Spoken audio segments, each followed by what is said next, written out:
The views and opinions expressed on this podcast are not necessarily representative of the coalition or any other entity. This content is intended for mature audiences only.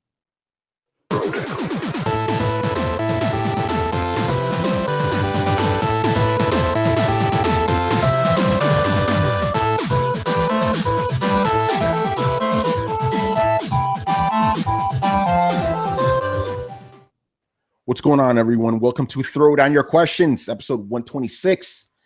I'm your host, Tony Polanco, and tonight I'm joined by Emilio Lopez. Well, hello there, people. Chris Seeley. Hey, what's up, everyone? Carlos Romero. Well, hello there. Brett Murdoch. What up, folks? Adam Vale. Man, nobody told me Resident Evil 7 was that scary. What the fuck? And Brian Manjoma. Hey, guys. Did you miss me? Yes, we did. Yeah, we're glad to have you back, Brian. We were very sad you weren't on the last episode. You were off saving Britain again from, whatever you guys are going through over there. He was out to Brexit. He went out to Brexit. I mean, breakfast. It's crazy, man. All right, man. We got a crazy ass show. I want to jump right into it. But before we do, Adam, I got to give you props, son. You tripped these guys up, son. You came up with a team. You tripped these dudes up. Somebody claimed they got it. They actually didn't.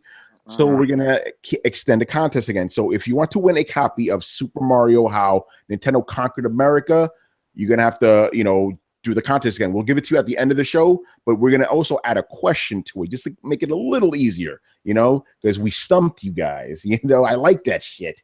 Gotcha. All right, let's get into it, man. We got to address this dude, John Erdahl, right? I actually took everything he said and formed it into a question. He didn't have a question for us, but I turned it into a question. So his basic thing is, how can Chris's views on Nintendo Switch be trusted if he doesn't own the system? All right, so basically it's all started in the comment section of Throwdown, right? Where John was saying that everything that Chris says isn't really valid because he doesn't own the system. Carlos and I went in there saying it is valid because he's basing everything off factual evidence, right? And he's like, no. It's like if a car reviewer were to review a car, he has to drive it around. His views may change. Sure, okay. So Chris, address the man, please.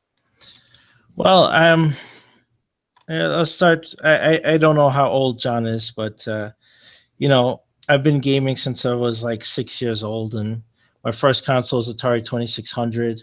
I owned a 7800. I owned NES, Sega Genesis, and all the add-ons.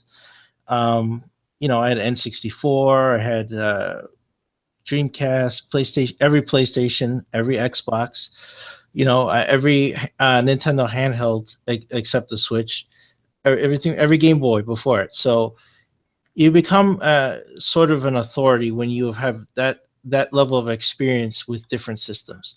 So if you don't believe that, then when I discuss stuff, working in Nintendo marketing for 5 years and having talked to every level of the company, including guys like Reggie and all these guys. So if that's not enough for you, I also have a computer science degree. So when I discuss any technical issues, any type of theories I make on why there's desyncing, which I was right on, absolutely. I don't need to own the system. I don't need to take it apart to know those things. It's like there's certain intuition that you have when you have that kind of experience. Like you said, okay, driving a car, right? Well, so, Chris, can I say one thing before you segue into that? Sure. I just want to say, I have to say lately I've disagreed with Chris on a lot of the things surrounding, like the opinions surrounding the Switch. But I have to say, even with that said, that we don't differ on Chris's information. The only place we differ is where you take your opinion from the information that you're given. So, but I even disagreeing with you on some of these things, I have to say that the things that you say are factual and true. No, I appreciate that. Like that's where I work from. Like I get data, I get numbers, I get facts. Look, I mean, go read my old editorials. Go read last March when I wrote that the NX was a dockable tablet. I said this over a year ago. Was I right? You I hold it need in to your add, hand. Chris, that people said you were crazy when you said that. Oh, Just throwing that out there. They flipped out. I got asked to be. They asked Richard to fire me again. And that must have been the third time. I only written 3 editorials. Every one of them, I should have been terminated and silenced and whatnot. But you know, when you do that, and it's like, see, John, it hurts my feelings that you don't trust my opinion when I've been just fucking right constantly, and without owning the system. So, what would you think if I owned the system? If I could play it and take, what would you think I would say? What do you think? Hold on. I don't necessarily take the question his statement to necessarily be antagonistic. It's just, you know, he says my opinion's invalid, right? So does he? I thought he said he flat out, like, in the comments. He flat out said okay. I'm reading more now. Okay, my bad. Yeah. He says my opinions aren't valid because I don't own the Switch. Like, I'm not gonna clairvoyance anything because I have the system. And plus, yes, Tony and Carlos have talked in depth. They've both played Zelda. They both have Switches. They've both talked about it extensively. So if you don't take my word for it, then take their word for it. If you are ignoring them and just paying attention to me and saying, well, see, Chris is invalid on the show, and he's the only one talking about the Switch, and he hates the Switch, he hates Nintendo, he hates life, and he's the only one I'm paying attention to. You're not paying attention to the show. Look, Manny has opinions, Tony has opinions, Carlos has opinions. You've got 3 guys on the show with Switches, and they all have opinions. So listen to them if you want. You don't have Look what your boy did. Yeah, exactly. Tony is a professional game reviewer. He has the Switch. He has opinions on it. Go read them. Go listen to old shows. Like, if you don't think my opinion on the Switch is right because it hurts your feelings, then that's too fucking bad. That's all I'm going to say about that. That's too bad. And John, honestly, I don't care what you think. At the end of the day, I'm going to say what I got to say, and I'm going to analyze facts. I'm not going to change my opinion. The only reason I would get a Switch is to make my wife happy, because she really is a Zelda fan. She wants to play Zelda. That's the only impetus I have to play. I don't need it. I played Vita way more than I would play that Switch. I tell you right now. I got 130 games to look forward to in 2017 on the Vita. You know, I got plenty of stuff to play on PS4. I got so many games to play on PS4 now, I can't find time. I didn't even open up Mass Effect yet. I got my hands on that shit because I'm trying to Platinum Horizon. I haven't touched Gravity Rush. I haven't touched Neo. I got Dark Souls fucking DLC coming out. Man, I am busy. All right, I'm too busy for this shit. Listen to Tony, man. He's got the thing. If you don't want Joy-Con boys, Joy-Con boys. And that's it. That's all I gotta say. Oh man. Yeah, I'm glad you said that. But there was something, Carlos, that you said too. It's like you don't need to actually own the thing to make, talk about things that are factual. Think about it like this, right? For a long time, I didn't own an Xbox. I talked about Xbox, right?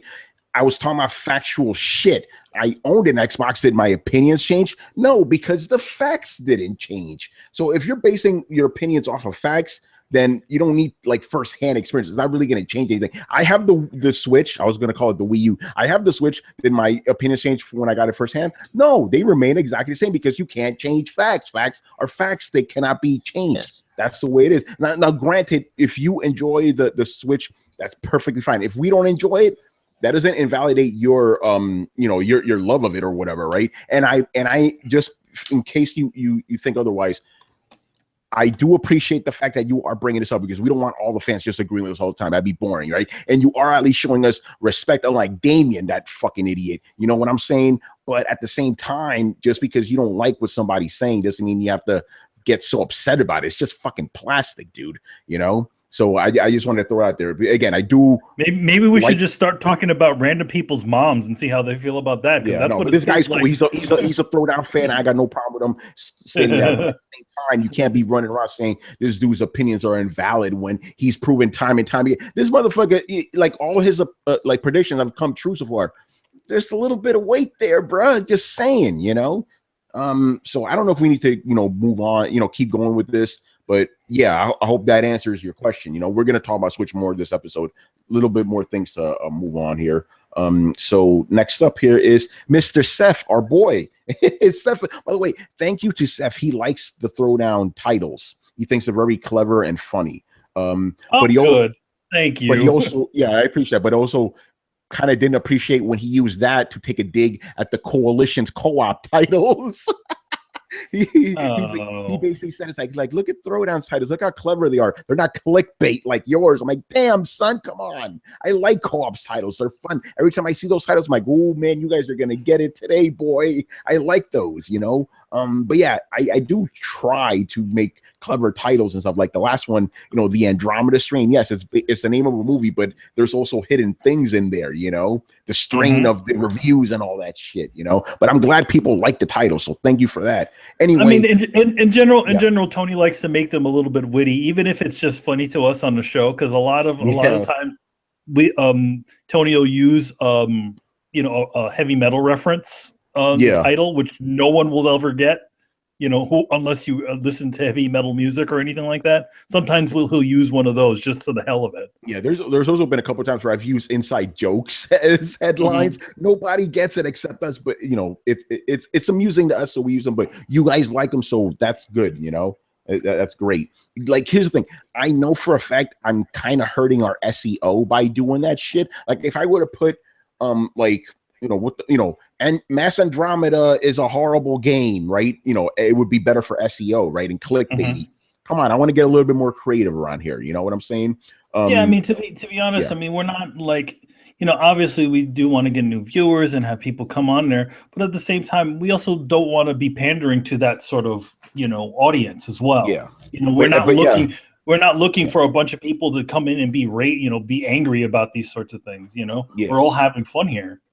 And even though, you know, here's the thing though, Seth, just to be honest, I have purposely done some clickbaity titles. So you can't say Throwdown is completely devoid of that. I've purposely done it. You know, like every time, like we had one PlayStation 4, King of the Consoles, and we had a PlayStation destroying San Francisco, you know, purposely clickbaity. Or we had another one like PlayStation, the death of PlayStation 4. That was on purpose too. So we're not completely devoid of that. But at the same time, bro, don't say that shit about co-op. I like their titles, man. They're fun. They always ask those questions, you know.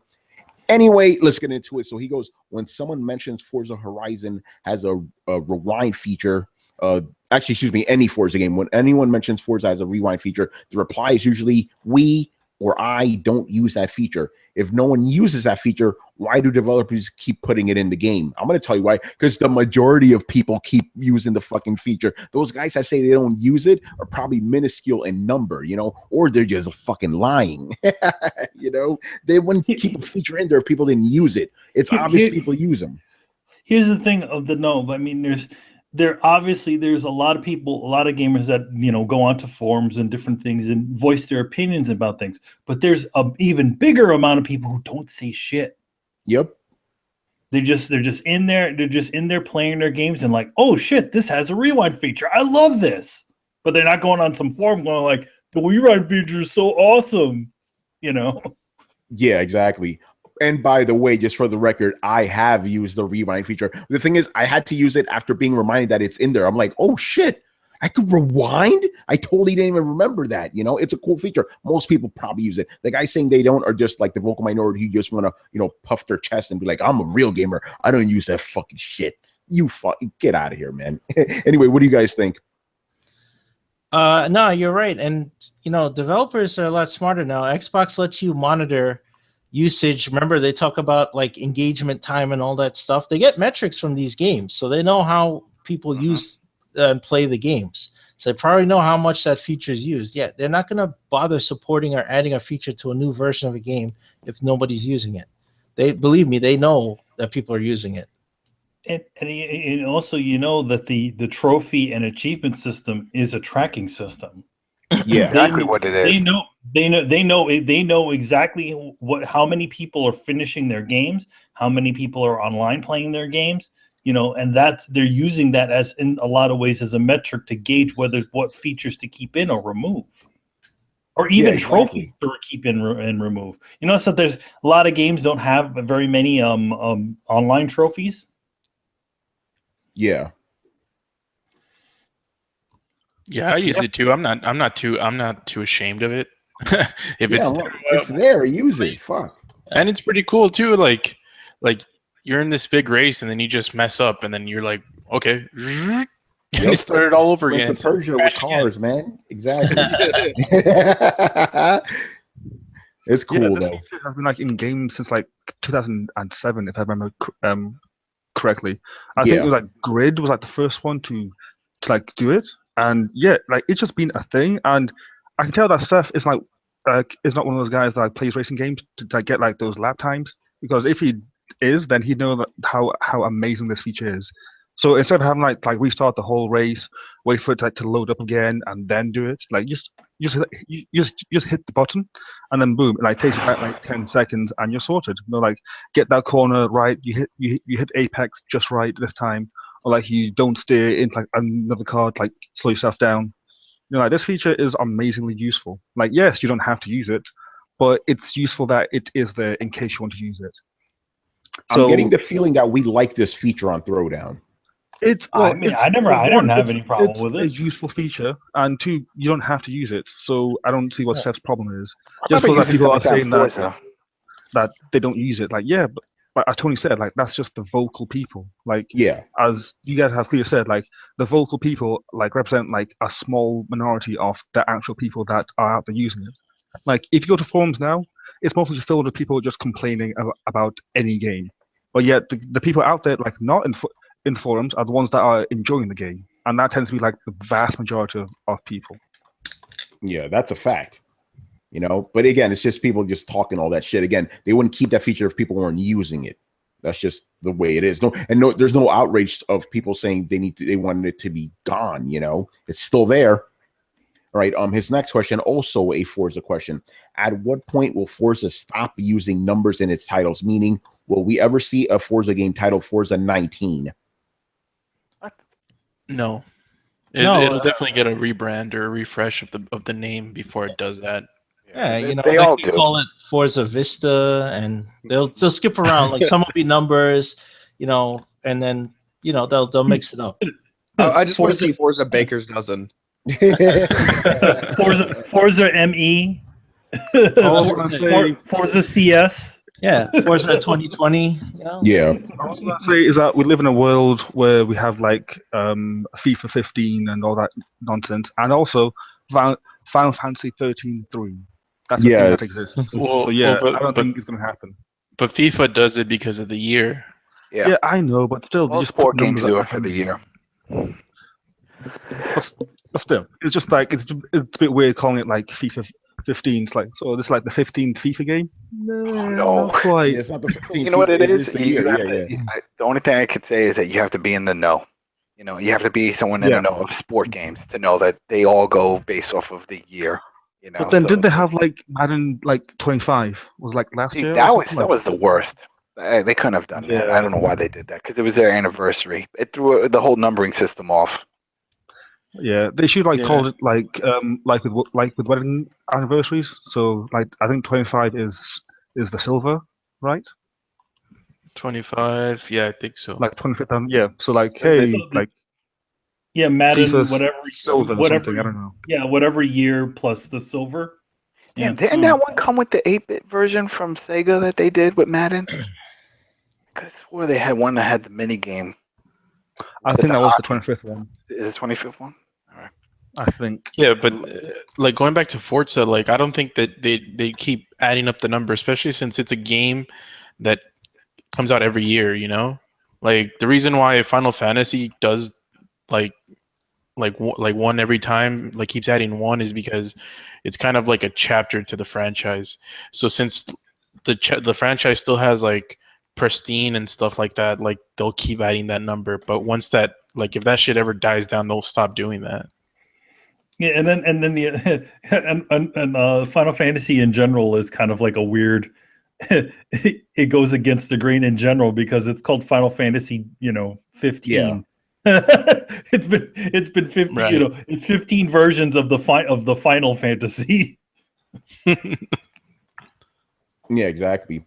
All right. Oh, by the way, just before we move on here, I want to give a quick shout out to Techno Fabulous, right? He sent me a private message yesterday, I believe, right? So he goes, I just wanted to let you know I really enjoy your podcast. It's a really good show, And I like the Throwdown cast. Carlos, Emilio, Adam, Brian, Brett are all good guys. I like the way you guys talk about games, not just sales and statistics. It shows that you have a lot of passion for gaming, and I like that. Keep up the good work. I always look forward to listening in. And he adds, Chris Seeley does a wonderful job with his thoughts on Nintendo. He has good insight into what is going on. Appreciate that, brother. Oh, thanks a lot, man. Thanks a lot. Thank you. All right, moving on here. Mr. Final Stage Boss in the house. All right, this is a fun one. Chris, Carlos, get ready for this one. Okay, what animal machines would you like to see in Horizon Zero Dawn 2? I would like to see a cheetah machine that you can't outrun. It would be hard to hit due to fast movements, and a gorilla machine that is strong and can climb trees. Ooh, those are fantastic ideas. That first one in particular is a great idea because every single monster you face in Horizon, you can outrun it. It doesn't matter how big. Predator one you guys were talking about. There's some Predator. You can outrun too. Yeah, the Predator one. Yeah. The Stalker and the Sawtooth, you kind of can't outrun. If they chase you down, they'll hit you. I've outran this. Like, I've outrun everything in the game. Yeah, I've outrun everything. Like I outran like 4 or 5 Sawtooths were chasing me one time, and I outran all 4 of them, man. Oh, but yeah, like if you, like a cheetah would be awesome because it'll like force you to play the game differently. Yeah, I think so. When I think of the Thunderjaw as the only kind of like dinosaur type robot in the game, like what about some robot raptors? That yes, man. That's I was thinking the same thing. How about we walk away from the whole dino thing and just? How about you shut your face? Okay, you know what, Adam? Let's go. Let's move away from dinosaurs. Okay, I want a fucking mammoth in there. You know, there you go. What about androids? No, that's the thing. I do want to see a pack of raptors, though. That'd be insane. How about mutated people, like from the hills? They gotta be robots. They gotta be robots, man. It's gotta fit within the canon. It's a world of robots, Adam. You're going against the Lord. All right, pickles. You want dinosaurs as much as I don't know if he's into giant animal robots. Yeah, I think that's what it is, man. Oh, by the way, anybody can jump into this. Yo, man, Adam hated beast machines. What? Beast machines, there goes that. All right, hey, Manny, I know you don't care about Horizon, but just for fun, what kind of robot animal would you like to see? It could be anything. It could be extinct animals, regular animals, whatever, you know? An animal in Horizon, like animal robot in Horizon. Yeah, animal robots. Well, no, I mean, I'm actually kind of kind of skipping the thing here, but I would actually think a human, like a humanoid one, would be kind of interesting. Humans are animals. Yes, humans are animals, and the thing is that, like, well, then again, that would also mean that also the humans in the game would have to get a little bit smarter too, because they're kind of dumb as posts. But I want to see a megalodon robot. That'd be fucking crazy. Well, someone posted on the chat right when you said that too. Oh, really? Yeah, I want a megalodon, man. I scare the shit out of me too because it's got to be underwater. Or what is it like? There's no like flying ones, is there in there? Yeah, there are. But can you ride them? That'd be awesome. Well, that's a feature I wanted. You should be able to ride more mechs, and like I thought of that too. I'm like, why can't I ride this bird? He can get everywhere. Especially the stupid vantages. Oh my God, if you could do that shit, that'd be insane. But yeah, you're right. They kind of did get the ultimate animal in there by getting a T-Rex, so they already got that covered. Yeah. You know, but yeah, I want to see a pack of robot raptors. That would be my game of the year right there. What if they did like a pack of robot chimps? Robots? Or do like a Planet of the Apes kind of stuff. That'd be crazy. The gorilla one is good too, actually, if you think about it. Yeah, and they already have a saber-tooth tiger in there. You know. I want that fucking game. And I want real Brachiosauruses too, by the way. And the good thing is, since this game is doing really well, we're more than likely going to get a sequel. Oh yeah. I want to see those March MPDs, man. Hey, you know what, Gorilla? If you're listening, we're dropping pearls here. If you want to give me nightmares, put giant robot spiders. Oh shit! They could do Nightmare Fuel. They already kind of have them, but they're not like scary, you know. No, it's scary, like tarantula motherfuckers. I'm talking. They have 8 eyes and shit. You hear that, Adam? They're scary, Adam. They're scary. No, I don't. No. All right, focus on making the rest of the game better. Well, the game is already. Well, yeah. See, by the way, people, there you go. Brett doesn't like the game, so there's your balance. No, I don't. I do not enjoy the game. I don't think it's a quality game.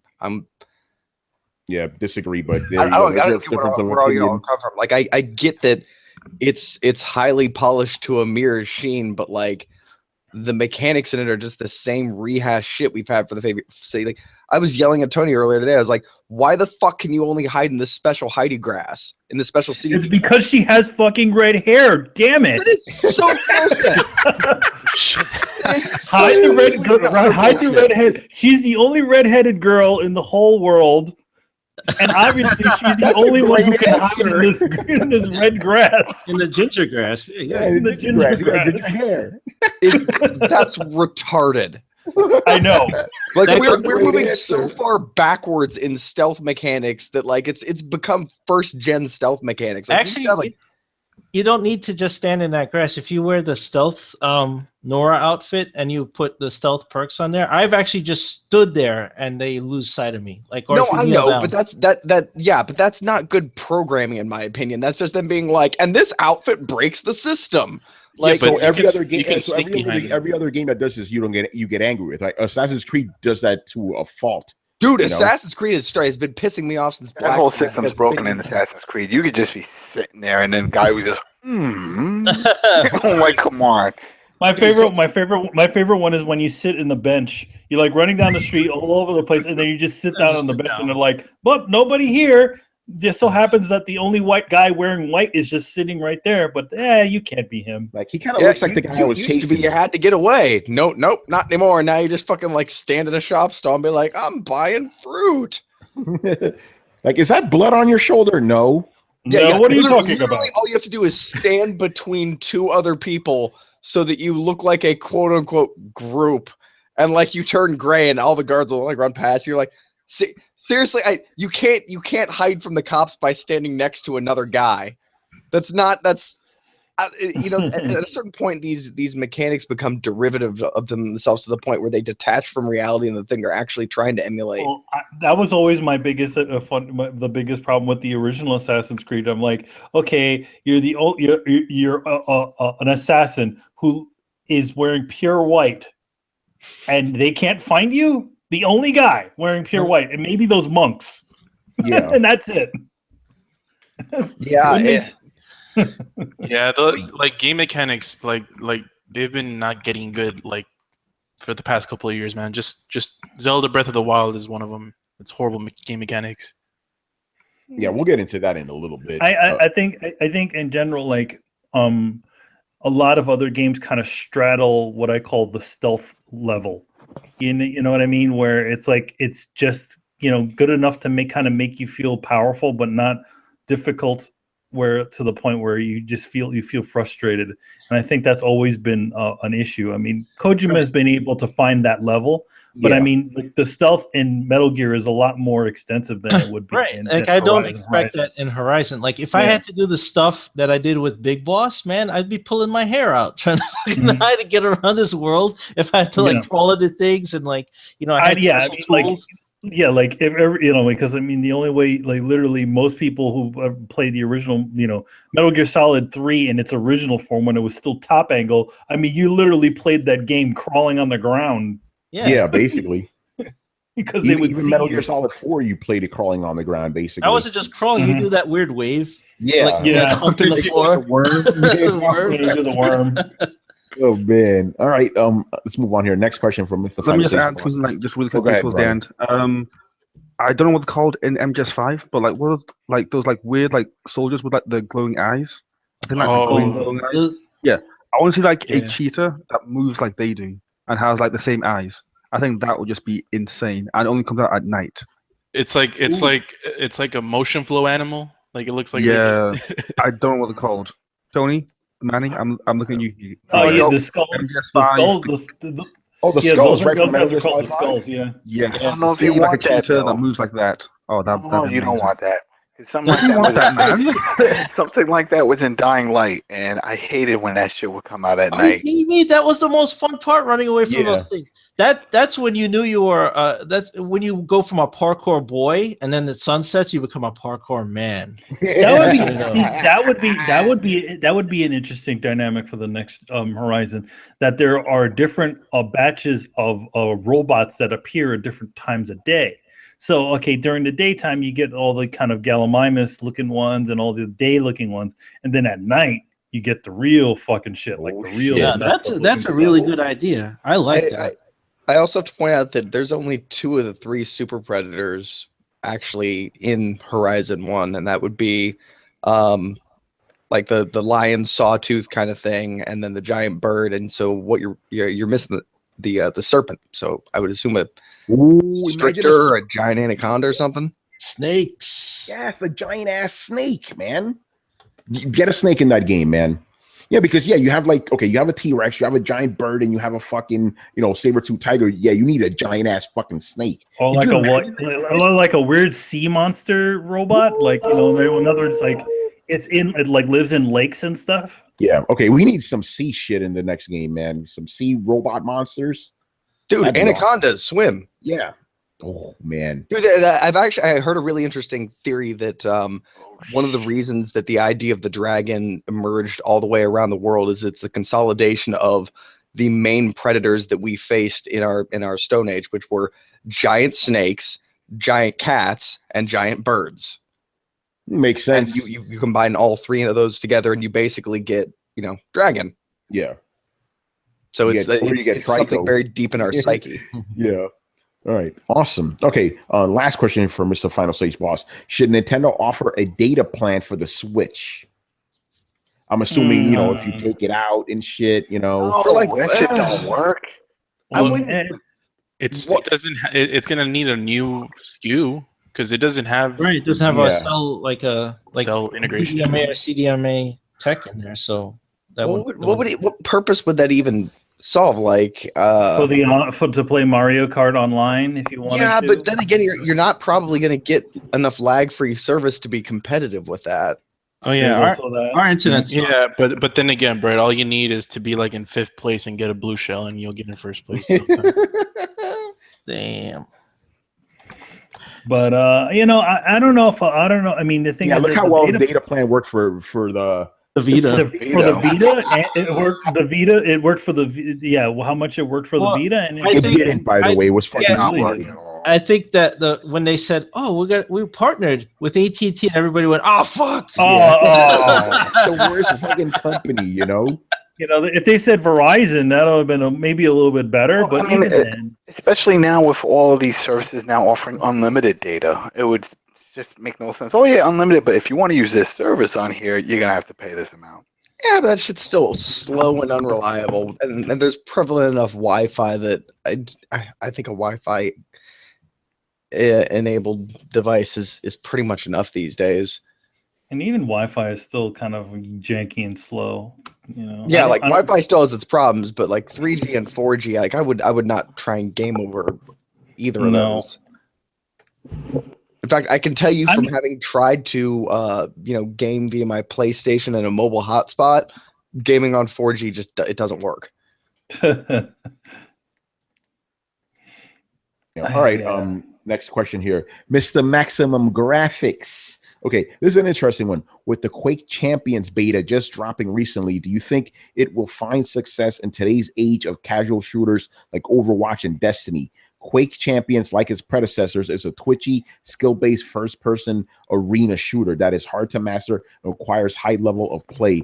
Will the gamers of this generation be interested in it at all? Also, what do you think of its business model? Does it help or hurt the game? Okay, if you were to ask me this last year, I would say no, because again, FPS guys are just a bunch of casuals. But Doom came out, and that was like a complete throwback game, and people love that shit. So maybe people are ready for a new Quake. I think here's the thing. I think the Quake fans never went away. I think people just were waiting for the next good one, which they haven't made one for a while. Yeah, I disagree. I don't think Quake fans are waiting for a team shooter. Like Quake has always been like a single player campaign wrapped with good multiplayer with different modes. This is just esports fodder, you know.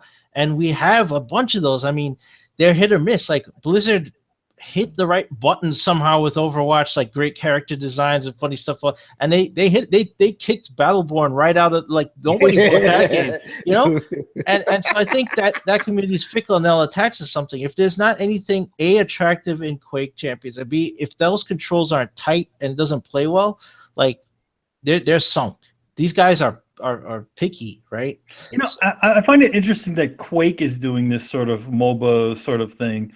When it's, I always thought it would be like something like a Unreal doing it. You know what I mean? Yeah, Unreal Tournament. Yeah, like Unreal doing something like that. That's what I would have expected. Quake is so different from the way it used to be. Quake used to be like this, you know, like this game that used to suck you in. You know, it was all about atmosphere and fucking 9 Inch Nails. And now it's just like, yeah, we'll blow shit up, we'll flip around. Come to the party, have a couple of laughs. There's a ton of team shooters coming out this year. Like, that is going to be a crowded market. So, yeah, but by the way, has anybody been keeping up with Quake Champions' business model? Because I haven't. Oh, like, no, I don't know what their business model is. Yeah, I don't exactly know what it is either. Yeah, so I don't know if we can answer that. Look at the great research we do on Throwdown. Here's the thing, and like, you know, again, it's also based on sort of fun. I mean, we're all probably not going to go into Quake Champions. I'm not interested. Who cares? No, like, it doesn't really speak to us at the same time. Like, competitive first-person shooter, no thanks. Right. Yeah. If they did that to Doom, if it was Doom Champions and it was just this, none of us would have played Doom. Yeah, that's true. You know. I think I equate the downfall of this type of game with the downfall of split screen couch co-op or couch competitive. Like, as soon as you weren't able to play in the living room with your friends, like, something was lost. And I get that you can play them at home if they buy a copy of the game, and you can still find a match online somewhere. But I think. And maybe it's just that I equate, all of these old games with being able to, just play with my friends, and that's where a lot of it came from. But the same thing with Unreal. Like, I felt like it went in a weird direction, and I don't know. There's something about being able to play a game in the living room with my friends that makes me want to practice and play and get good at it, which makes me then want to take that into multiplayer mode. If I can't play it with my friends, it's I don't know. I can understand. I could definitely understand that what your thought is on that. That's the reason I don't like playing multiplayer online. That's exactly the reason why. Well, I think that's one of the things that made Street Fighter so successful. Yeah, man. You met a friend and played the shit out of it. Man. Shit talk. Yeah, that was me and Tony, man. Like, we go visit each other's house and play fucking Street Fighter and all the other Capcom fighters. Yep. Yeah. So right. No, I guess my answer would be like I think it's really, other than the MOBA community, I don't think it's the magic that some of these old shooters had exists anymore. It's a different experience than it was back in the day, especially multiplayer. Yeah, for sure. All right. I also feel that that magic is also kind of lost because all the same people don't even handle these games anymore. Yes, it's none of the old guys. Yeah, it's none of the original guys that made these things. Kind of advancing the tech of these games. They've kind of moved on and they're not doing them anymore. Oh, go ahead. I'm good. All right. Next question here. Okay, which is the lesser of two? Which is the lesser evil among these? 3 choices here: free-to-play business model, microtransactions and full retail games, or buying DLC in order to raise your level cap. And then free to play. Yeah.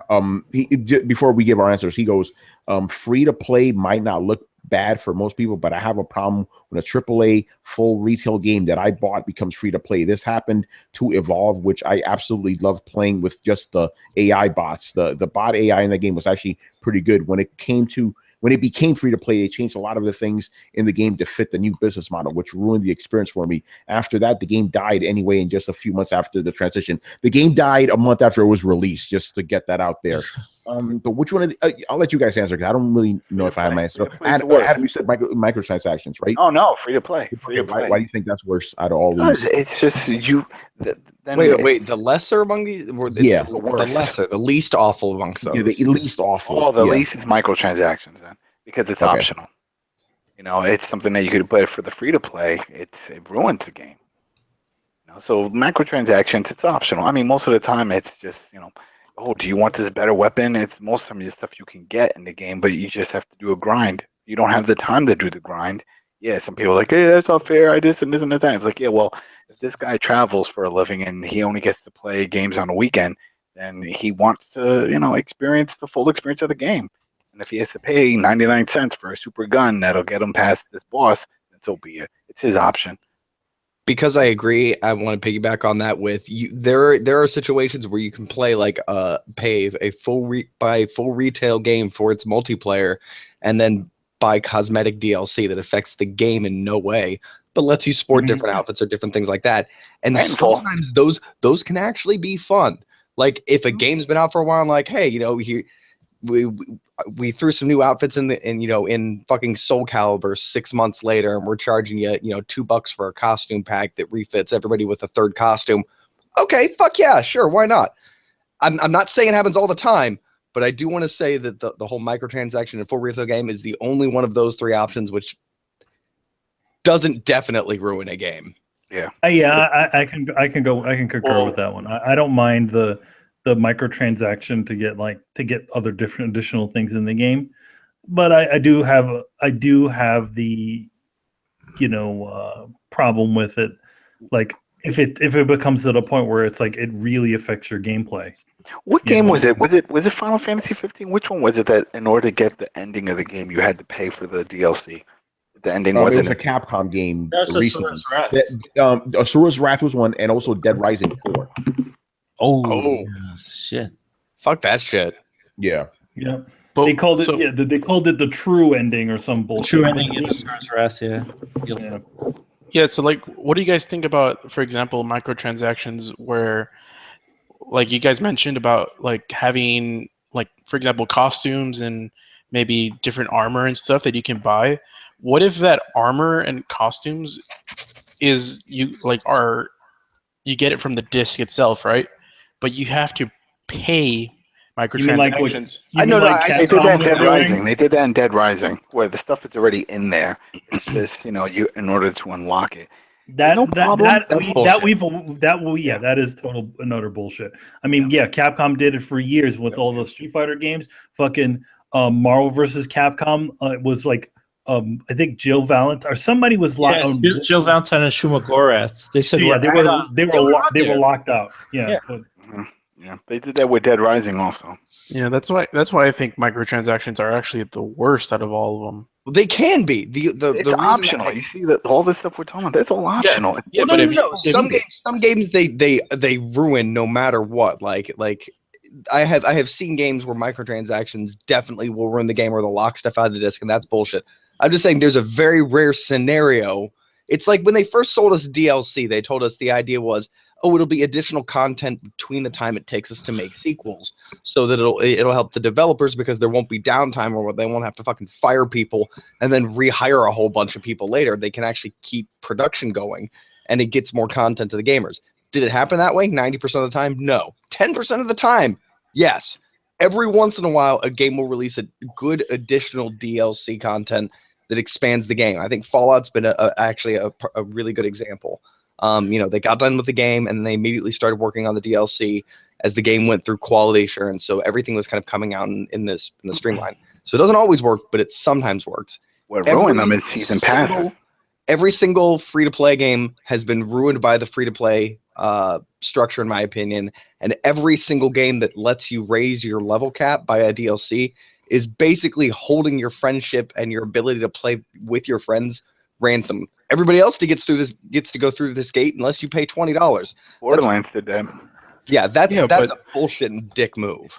No, because whatever new place that you have to be this level is a new level. You didn't pay to get that new level, so you don't get to play on it. You know. Yeah. They should still let you raise your level cap so you can compete with the other players. They just shouldn't give you access to. You wouldn't be able to do it because you buy need it. that content for those But maps. that's the point of the DLC though. Like if you don't have DLC, then you would never get to raise your level regardless. Like That's not, dude. I've played enough MMOs. You can grind a level 40 zone until you hit 60. It's gonna be bullshit. You're gonna have to do it for fucking ever, but it should give you the option. At least that's my opinion. They're saying raise the level cap. Like yeah, no, like I'm saying, take Warcraft for example, right? When they raised the level from 50 to 60, right? And you went through the dark portal. Like I should have been able to like stay in a level 50 zone and grind my way up to 60 without having to go through the dark portal, but it should have restricted me from accessing any of the dark portal or any of the content on the other side of the dark portal until I got to it. If you're giving me additional content, I will pay for it. But just raising the level cap isn't giving me additional content. That's just raising my level cap. You don't have to move to a new zone. But that level 60 is not yours. You didn't pay for level 60. You know what I'm saying? You shouldn't need to pay for level 60. You should be able, if they raise the level cap, it should just be universal. It shouldn't be locked behind fucking DLC. No, the whole point of the DLC is to raise the level cap. The whole point of the DLC is to look for new content. But new content. But the level raising the level cap is part of the new content. If you release a game that's level capped at level 40, and then there's this new DLC saying, okay, we're gonna raise that by 10 levels, and it's gonna include this part of the map or this map, right? This new map. Well, you didn't pay for level 50 or level 60, whatever. You didn't do any work for level 50 or 60. I get what he's saying now. Exactly. The whole experience is new. So if the whole experience is new and not part of the original package and it's now included in DLC, it's optional. They didn't falsify anything. You know, it's if you want to keep playing this damn game, I still feel like you shouldn't need to pay for an additional level. If they raise the level, it should just be a full game wide. So if you continue to hit spiders forever in fucking World of Warcraft, you'll eventually reach level 60. But you didn't pay for your little deep. But if you do that, But the thing is, let's say you do that, you grind out, you get level 60, but there are no level 60 missions. That's DLC. Yeah, exactly. So then, what's the difference? The difference is letting you be level 60 with your friends. If you don't have the money, like the bullshit is like if you get left behind, if you're like, hey man, I can't afford this game right now. You're playing with friends. Next thing you know, they're level 63 and you're level 60. It would be great to say, hey, I can't afford to buy this yet, but let's hang out in the level 50 zone. Okay, but you can use your argument, Brett, and just say, yeah, 3 of my friends bought Overwatch, and I can't afford to buy Overwatch. So 3 of my friends get to play Overwatch, but I don't get to play Overwatch. It's not fair. Tell me it's not the same. You've already raising the level cap, though. Tell me why I should pay $40 or $30 or even $20 just for you to raise my level cap. That's no additional content. Let's say. I think Carlos, I get what they're saying. They're mixing it up. They're not getting what you're talking about. When they did, like for example, when Borderlands did it, they did the level cap with the missions. It wasn't separate. It wasn't like you buy a level cap separate. It was all in one package. So it's not like, oh, $10 to level up and another $10 to damn play this mission. It was all together. I feel like this. This is the way it is. Let me just explain exactly what it is. It's like, okay, it's like, okay, we've just raised the level cap. Great. All right. And then we also have this DLC. You can get to level 60, but but you cannot play these missions that are on the actual DLC missions. And maybe I would also think that you can't get the additional abilities that you would get if you got to that level. Let me give you a personal example. When I played Warcraft and the expansion came out, it dropped and I had to save up for about a month before I could afford it because I was between paychecks at the time. I basically didn't get to play Battlegrounds, part of the game that I bought because the entire player base had migrated up to a new tier. So even though normally I could have run that end zone over and over again or gotten Battleground experience over and over again to keep up with people until I could buy the DLC, but instead I got thrown behind the curve. So let me see if I understand what you're saying. So you're saying that a part of the game that you already paid for got locked out for you because you didn't you didn't pay for the level, like the level up system, so that it got locked to people who were not. No, what I'm saying is, in any online game, the player community is known as an asset. That's part of the free to play model. You're either an asset grinding through helping other people. Like if you play a free to play MMO, you're there to round out the group for the people who are actually playing the game and paying a premium subscription. Your enjoyment isn't necessarily the end function. At this point, you are doing a job of helping out round out the community for the enjoyment of other players. So being able to play with your friends and being able to have a community is a highly important thing. It's one of the reasons that you see these gaming communities attached to something, because when it's number one, it has a healthy community. And that is one of the most important things to these people. So what, and this is, and people like Blizzard know this. So when they raise the level cap, essentially they're holding you hostage, saying if you don't pay this money, you can't play with your friends anymore. It's one of the problems that I have with the whole friend system, and I had last generation with Xbox's thing, is they were basically locking your friends list in. Like I don't like how this whole thing evolved. Like it seemed like if you want to play, I don't like the online to play with your friends thing. It seems like it's holding my friendships hostage. All right, so let me see. But you're still allowed to have the friends. You just can't play with them. So you just can't play with them because they're playing on new DLC maps or new DLC. No, because they're put into a new tier because the level cap was increased. Because we were all level 60, and as soon as they got like, one little bit of experience, they hit level 61, they got put in the level 61 to 60 or 69, range of battle arenas, and suddenly I went from a 5-minute wait time to play my video game to an hour to 2-hour wait time because it was the entire player base abandoned the old content. Oh, Brian, you know what he's talking about? The division and the tier system. That's happening now.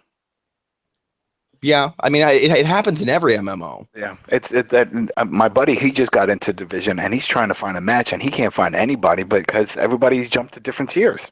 I told him, I was like, you're gonna have to jump to a different tier, but you can't because you have to beat the game first and then unlock tier 1, tier 2, tier 3, tier 4. So even if you do it, you still have to try to hopefully find people that are still on tier 1 or people that are willing to come down and help you to boost you so you could jump to the higher tiers, because that's where all the people are. They're all in the higher tiers. Yeah, but a lot of times the game will punish anybody who tries to come down and help you by sapping away any experience that you would get. A high-level player in Warcraft mitigates all of your experience. Oh no, Division doesn't do that. Yeah, a lot of MMOs do, and those are the ones guilty of level cap raising. Yeah, sorry about that. I just want to quickly read what Essence saying in the chat. It's actually very good stuff. So he goes, I think, what we're talking about now, I think it's a relevant conversation because these guys aren't just providing commentary on entertainment, but taking an analytical approach to studying its history. In essence, this is scholastic and why I appreciate Brett's commentary. And then he goes on to say, DLC and the entire systematic level grind mechanisms are designed to stimulate the same portions of your brain as cocaine. Users and players are forced to purchase new things, not just for level caps, but to feed into that addiction for the playback loop. Yep, he said it right there. Thank you so much. Yes, it seizes the risk reward part of your brain, and the problem is that you become so addicted to that and this happens a lot in competitive multiplayer shooters. Like you become addicted to that reward. So if you lose a match and you lose a match and you lose a match, you get progressively angry, and we all know that guy that flips the fuck out because he's not winning. But when they win, man, you ride that endorphin high, and then somebody tells you, oh, hey, by the way, you got to pay this, or the whole game's off and all your friends are leaving. Like, what are you going to abandon that high? No way in hell. I can see that, but I don't see how that is worse than paying for the physical copy of a game and not completely owning it. Well, okay, because you're taking only the worst case example of a full retail game plus DLC. A full retail game plus DLC can mean they release a game and then 6 to 8 months later they release a new DLC or extra stuff that was not even being made at the time of the release of the game. Like there are those options as well. Javik. Yeah. All right. Let's move on. We stayed on that, but that was a good discussion. All right. His last question here is it looks like Zelda Breath of the Wild got emulated already. What the hell? With that, was that too soon? Will this ultimately affect sales of the Nintendo Switch? No. Man, it's like there's a high demand for Zelda, almost a high enough demand to sell systems. It's only because there's nothing else. I see what you're doing there, Brett.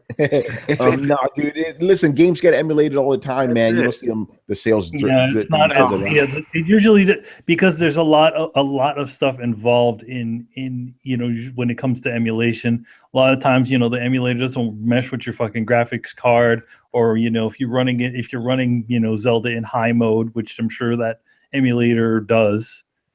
Here's the thing. Nintendo is also not known for friggin' security on their consoles. Those things get cracked open almost as fast as fucking Xboxes. Yeah, and then here's the other thing. I did write about this story this week. The game isn't done yet; it's still being worked on. But what's going to happen? The instant that game is finished and they release it, Nintendo's going to crack down on that shit. So forget about it. It's over. No matter. It'll still get out there. It'll be on there. Yeah, but it'll have to be even more underground than it normally would be. Like the dudes that's going to put it firmly in a place of you're going to have to go to some seedy fucking places and download some programs that you're pretty unsure about in order to be able to get this game. And can I be just completely honest here? The guys who were willing to download this game were never going to buy the Switch in the first place, so it doesn't matter anyway. There's a certain amount of technical expertise needed to be able to hunt down a reliable ROM without installing fucking spyware or adware or malware on your system. I got some sites. What are you going for? Yeah, what's up with that, Adam? Man, come on, you. I have some sites that are. So, Adam, would you send you one right now? You're a novice at computers, then? No, with your degrees and shit. Yeah. No. Yeah, but I mean, you could have said the same thing about the PSP, but most people bought the PSP. But I can tell you this much. I can tell you this much. If somebody right now, a novice, says, you know what, I'm hearing these guys talk about ROMs. Hold on. Let me just type in. If they type in just Nintendo ROM and Google download, they're going to see a shitload of sites, and guaranteed a bunch of these will let them download without any other installs.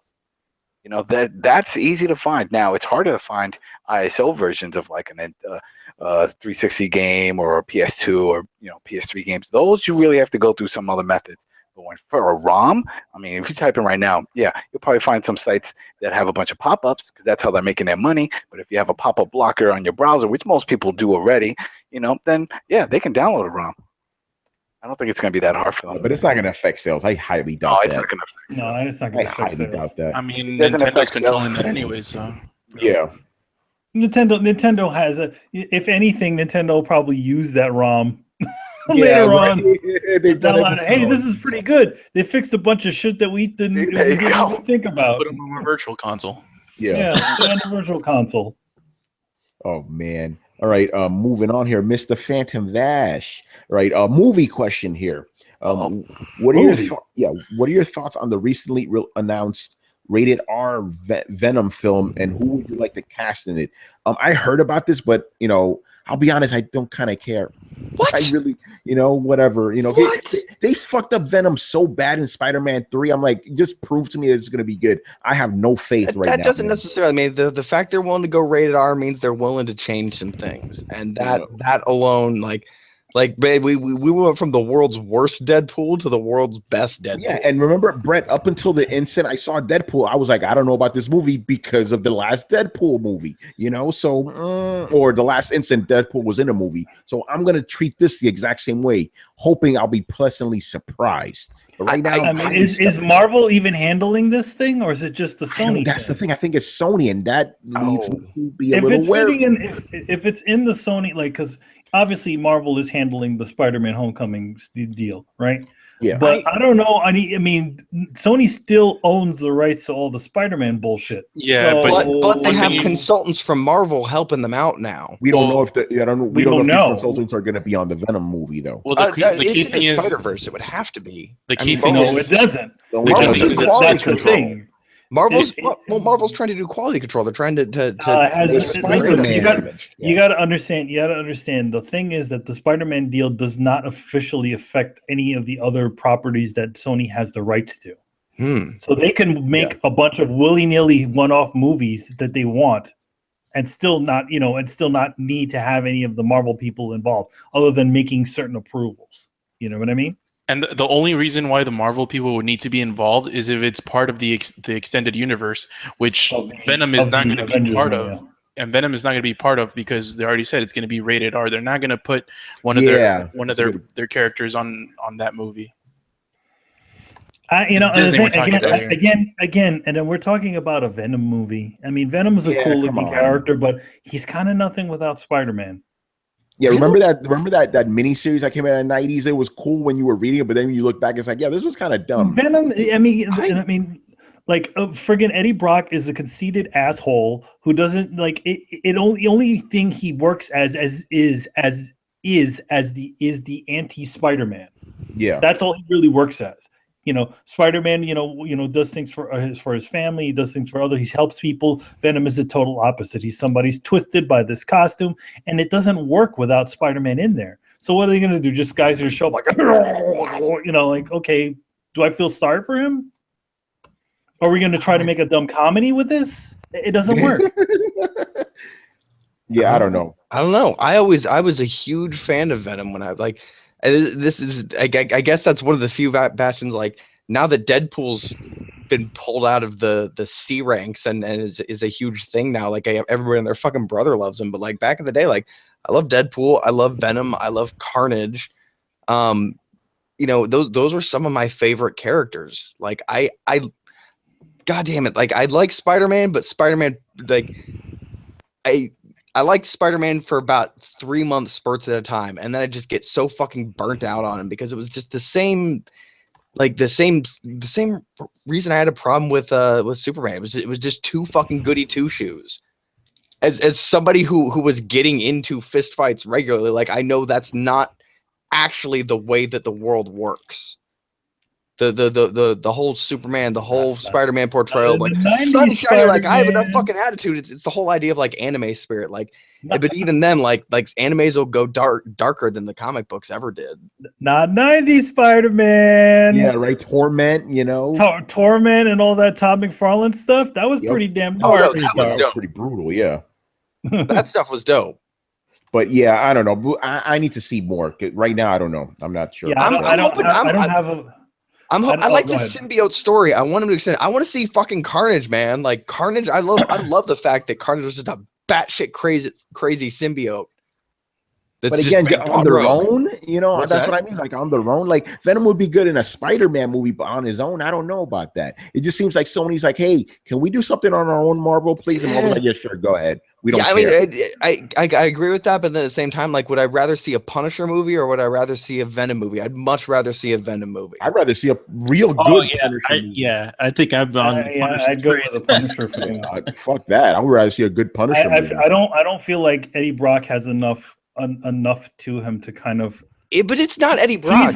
He's like half of the mentality of Venom is the symbiote. That's the point. Is the symbiote? But then again, you have to explain all this other half of other shit in there too. We're talking about the reason why Venom works is because you already know his origin and shit like that. So now what are we gonna do? He gets hit by a meteor and he gets these alien powers that makes him angry. Yeah, they're not gonna have Secret Wars in there. Like, what are you gonna do? Secret Wars? What is he gonna go over to a machine and then turn on the faucet and then this Uzi suit's gonna? It doesn't. What are we doing? Why can't we just assume that like the story's already known? Why can't we have the Spider-Man?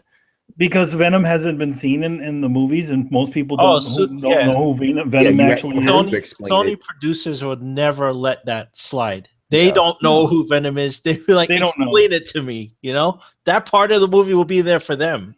Because I understand what you say, Brett, but that's talking from you're a comic book fan, so you understand Venom. But that for the mass market, they're gonna do an origin, and you're gonna see Eddie Brock and all this shit. He's gonna be like some nerdy. He's gonna be like a nerdy guy, like, "Hey guys, I wish I was strong." And it's like, "Hey guys." Not gonna be a bully from that '70s show. No, you know what I was gonna say? Like, let's move on to the casting part. I was like, "Yo, get Brock Lesnar to be him." He's already looks like him, all diesel and shit.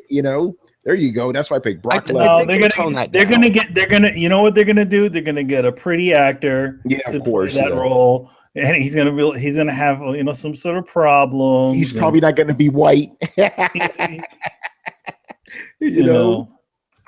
You know, I don't have a lot of. I feel the thing about Deadpool is that when the way they grew that kind of generic character that was in the friggin' X-Force was exponential. They essentially turned him into like, turned him into asshole Spider-Man. You know what I mean? Which is, the thing is that like true. It's pretty true. So, but the thing is that he works because they created all this other stuff on top of it, because there was not all this, he was a little bit of a blank slate, because at the time when he was in X-Force, he was just like a really awesome looking like ninja assassin guy. Yeah. Yeah. By the way, Barry Burton goes, the kids love Deadpool and the hard R rating. So have the Venom movie crossover with Power Pack. Old school. Bring back. and then another thing. This is also a situation of these people not fucking getting it. Mm-hmm. Rated R movie doesn't automatically mean a good movie. Yep, that's true. No, but it does. I mean, mean now because now okay, you couldn't do a rated PG-13 Venom movie. Like again, the whole point. But just like how they made a rated PG-13 fucking Ghost in the Shell movie, yep. I would have said they couldn't have done that either. Do you think they did it well? I don't know. I could actually answer that, but I can't do it publicly yet until embargo. Well, you could also just refer everybody to Hip Hop Gamers. Hip Hop Gamer breaking embargo. I told the man that like, hip hop don't break embargo. He does it anyway. But anyway, casting. Who do you want to be Venom? Venom? Vin Diesel. Everybody knows that.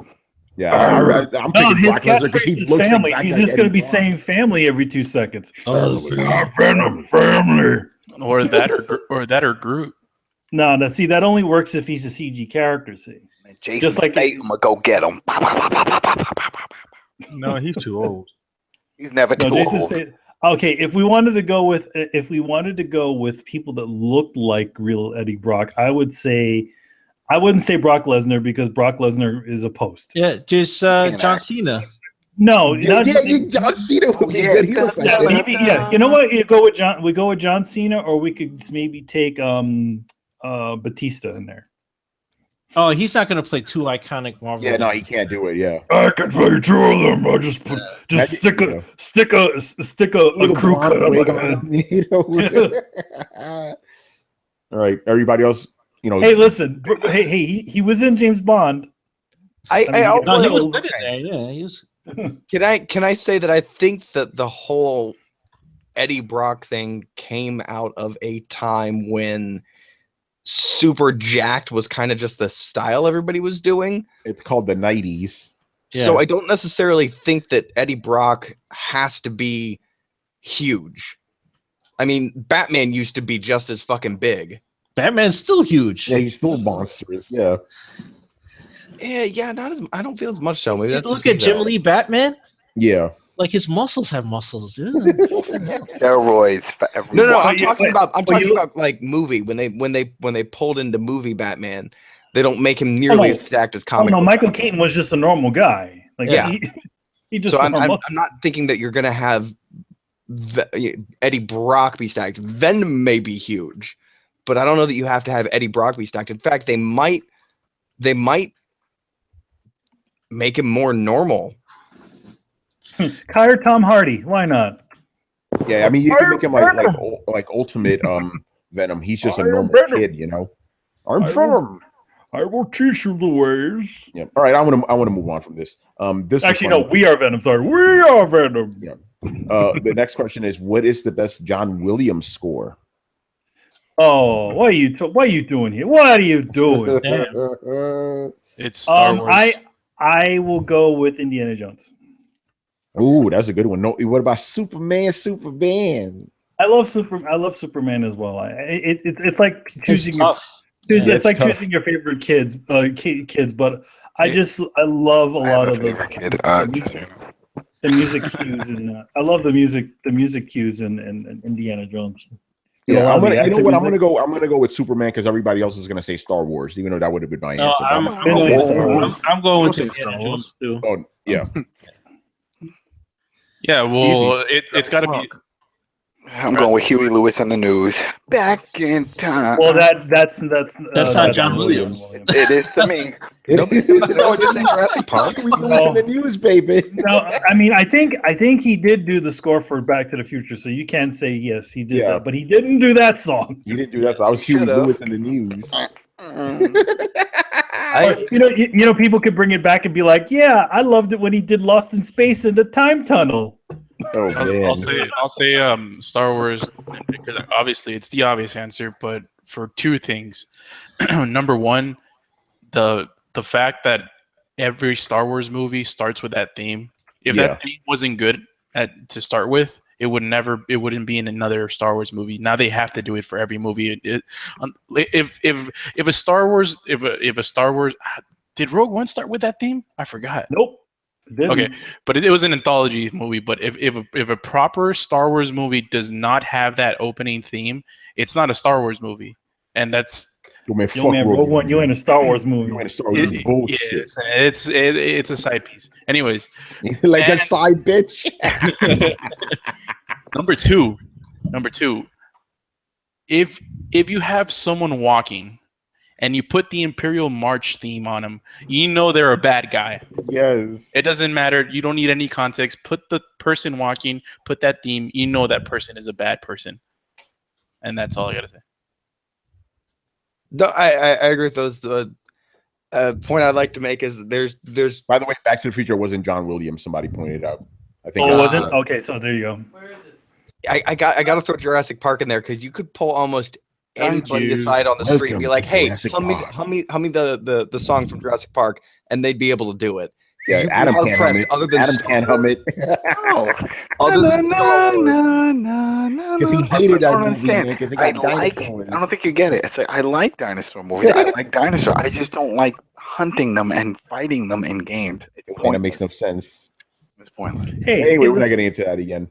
Shout out to the Schindler's List theme, because that thing, when I listen to that, it almost brings me to tears, man. Oh shit! Just thinking about like the whole movie and stuff. I also thought Catch Me If You Can had a really good one too. Oh, yeah. All right, everybody went? Yeah, I think so. All right. Brian, did you go? Yeah, Jurassic Park because dinosaurs. Okay, there you go. That's good enough for me. Okay. Hey, Carlos, let me know if this sounds familiar to you, man. What is your most anticipated Q2 game of this year? Oh shit! We answered this. Go watch the quarterly report. Yeah, go watch the quarterly report. Me and Carlos both said Persona. If you want to know why, go watch the quarterly report. Plug. But for the rest of you guys, what's your most anticipated game of quarter 2? Of this year, Manny. I don't know. I don't even know what's coming out. Yo, man, you don't play games. Yeah, I don't play games, but I don't pay attention to street dates anymore. Injustice 2, Persona 5, Prey, Guardians of the Galaxy, Telltale game. They haven't even finished The Walking Dead 3, fucking bastard. That's coming, isn't it? No, it's never coming. Well, supposedly the third one is coming. Little Nightmares comes out Q2. Didn't that already come out? No, I mean, no. It doesn't sound like anything I want to play. All right, Chris. I don't know. What can I say that? Hey, I funded Ukulele. I'm looking forward to that. All right. Brian. And I'll give a runner-up to Outlast 2. Oh, there you go. All right, Brian. What about you, man? I guess Prey, since I can't think of anything else that I like that's coming out. All right. Tekken 7, Dirt 4. I thought Tekken 7 is in July. It's in Tekken 7 is in June 2nd, according to this thing. Yeah, which is still technically the second quarter. Yep, so Tekken 7. All right, Adam. Has it been a while since the new Tekken came out? Oh yeah, it's been a long time, man. Yeah. It depends what's on by new Tekken, because they had Tekken Tag Tournament. It means a proper Tekken, like Tekken 6. Yeah, like an actual numbered Tekken. Yeah. Stop that. Stop what? Tekken 6. It's a proper Tekken game. Because Brian, we're about to go into this. It's not a numbered game, fair enough, but it's still a proper Tekken game. When was the last mainline Tekken? There you go. Okay. One that you didn't have to pay for the for all the characters separately. Oh. All right, Adam, what you got, man?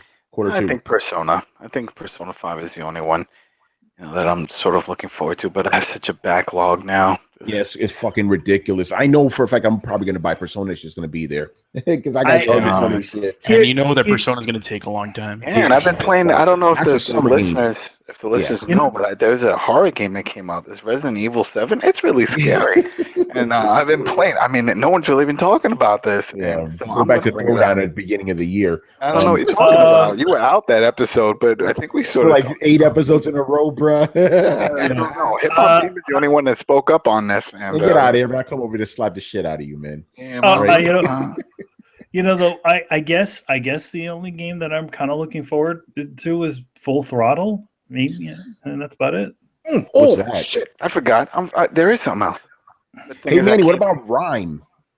That got canceled. Is that coming out? Yeah, That didn't get canceled. I don't know. My mind did because I don't care. But Fire Pro Wrestling. I'm not that crazy. I mean, if it is coming out, I'll eventually pick it up, but it's not really on my a must buy list. You know what I mean? Right. Brett, what about you, man? Maybe 5 years ago when it was supposed to come out. When it's an exclusive. Right, Brett, what you got, man? Quarter two. Brett, are you there? I say Fire Pro Wrestling. I'm speaking up. I think Brett said, "Fuck it, there's nothing coming out." I think he said was going to say Fire Pro Wrestling also. Oh, he said Pure Attack. I think that's okay. going on. We're gonna move. He's gonna play that upscaled Suda 51 version of Fire Pro Wrestling. I'll play any version I can. Damn it! I want Brett to answer this next question though. This is perfect for him. Brett Murdoch. Well, hopefully he'll be back in time. Okay, I'm back. So perfect. Brett, quarter two game. Do you have anything you're looking forward to next quarter? I honestly don't know enough about what's coming out in the next quarter to pin that down. See, that's the way I am too. The two artists here, ain't got time for that. Yo, man, we got our heads down, grinding away on whatever we're drawing. We ain't got no time to think about no fucking games. Well, I mean, I know games are coming up, and I know games. I'm interested in games, but I have no idea what's coming out quarter two, to be honest. So no Persona 5 or nothing like that, huh? No, don't care about Persona 5. I'm excited about the new Disgaea that's coming out. Which one? There's a new Disgaea that's coming out. I missed a few entries into the series, and they're basically starting with a new protagonist. Oh, is it a new one? Because I just assumed there was another remake like every other Disgaea game. Nope, Disgaea over here. All right, moving on here. The perfect question for you, Brett, specifically, but I want to get into this. We were talking about this earlier on the phone. Okay, G Mega Force asks, weapon durability, yay or nay? So he goes on to say, Breath of the Wild has made gamers think differently about weapon durability, that's for sure. Some like it, others hate it. Up until now, there haven't been a lot of games that have made it a big topic in the gaming world. I think Zelda does it well for the most part. It makes you actually use different weapons, which is great. I do think that the weapons are a bit too weak, but they shouldn't be more durable than that. Which side do you fall on, Throwdown Crew? Are you up for it, against it? Are there any games that do it better? Right. Let's talk about weapon durability. Or for this conversation, we will call it weapon fragility, because that's what it really is. I'll save myself for later. I got a very distinct answer here. Manny, why don't you go first? Weapon durability, yay or nay? I'm okay with it as long as it doesn't take like 2 hits for your fucking your thing to explode. It's like, hey, I'm using a metal pipe. Oh, that's like fucking Final Fight games. It's like, you remember, like you do like 2 shots. Like you have about 4 good shots with the pipe, and then it just flips out of your hand. Yeah, I feel like that's at that point it's kind of silly. Yeah, and you should be I don't know much about Zelda, but I mean, you should be able to take your fucking weapon over to the blacksmith and be like, yo, fix this shit, make this a little bit better, make the blade better. If we're open world, reactive systems, like, can't that be something? I mean, Bloodborne did it, right? Yeah, Bloodborne or any of the Souls games, all those games have weapon durability too.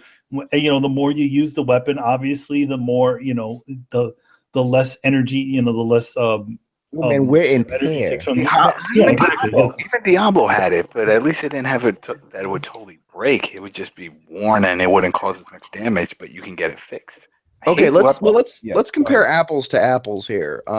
Like there are some games that take weapon durability into account, like so that you have to use other weapons. I mean, you have to ask why the developer is doing it first of all. Like the reason Dark Souls 2 did it, I thought was retarded because it's just okay. Well, now I either get to switch to a weapon that I don't like because I've hit the wall too many times because you cram me into a fucking corridor, and it interrupts gameplay.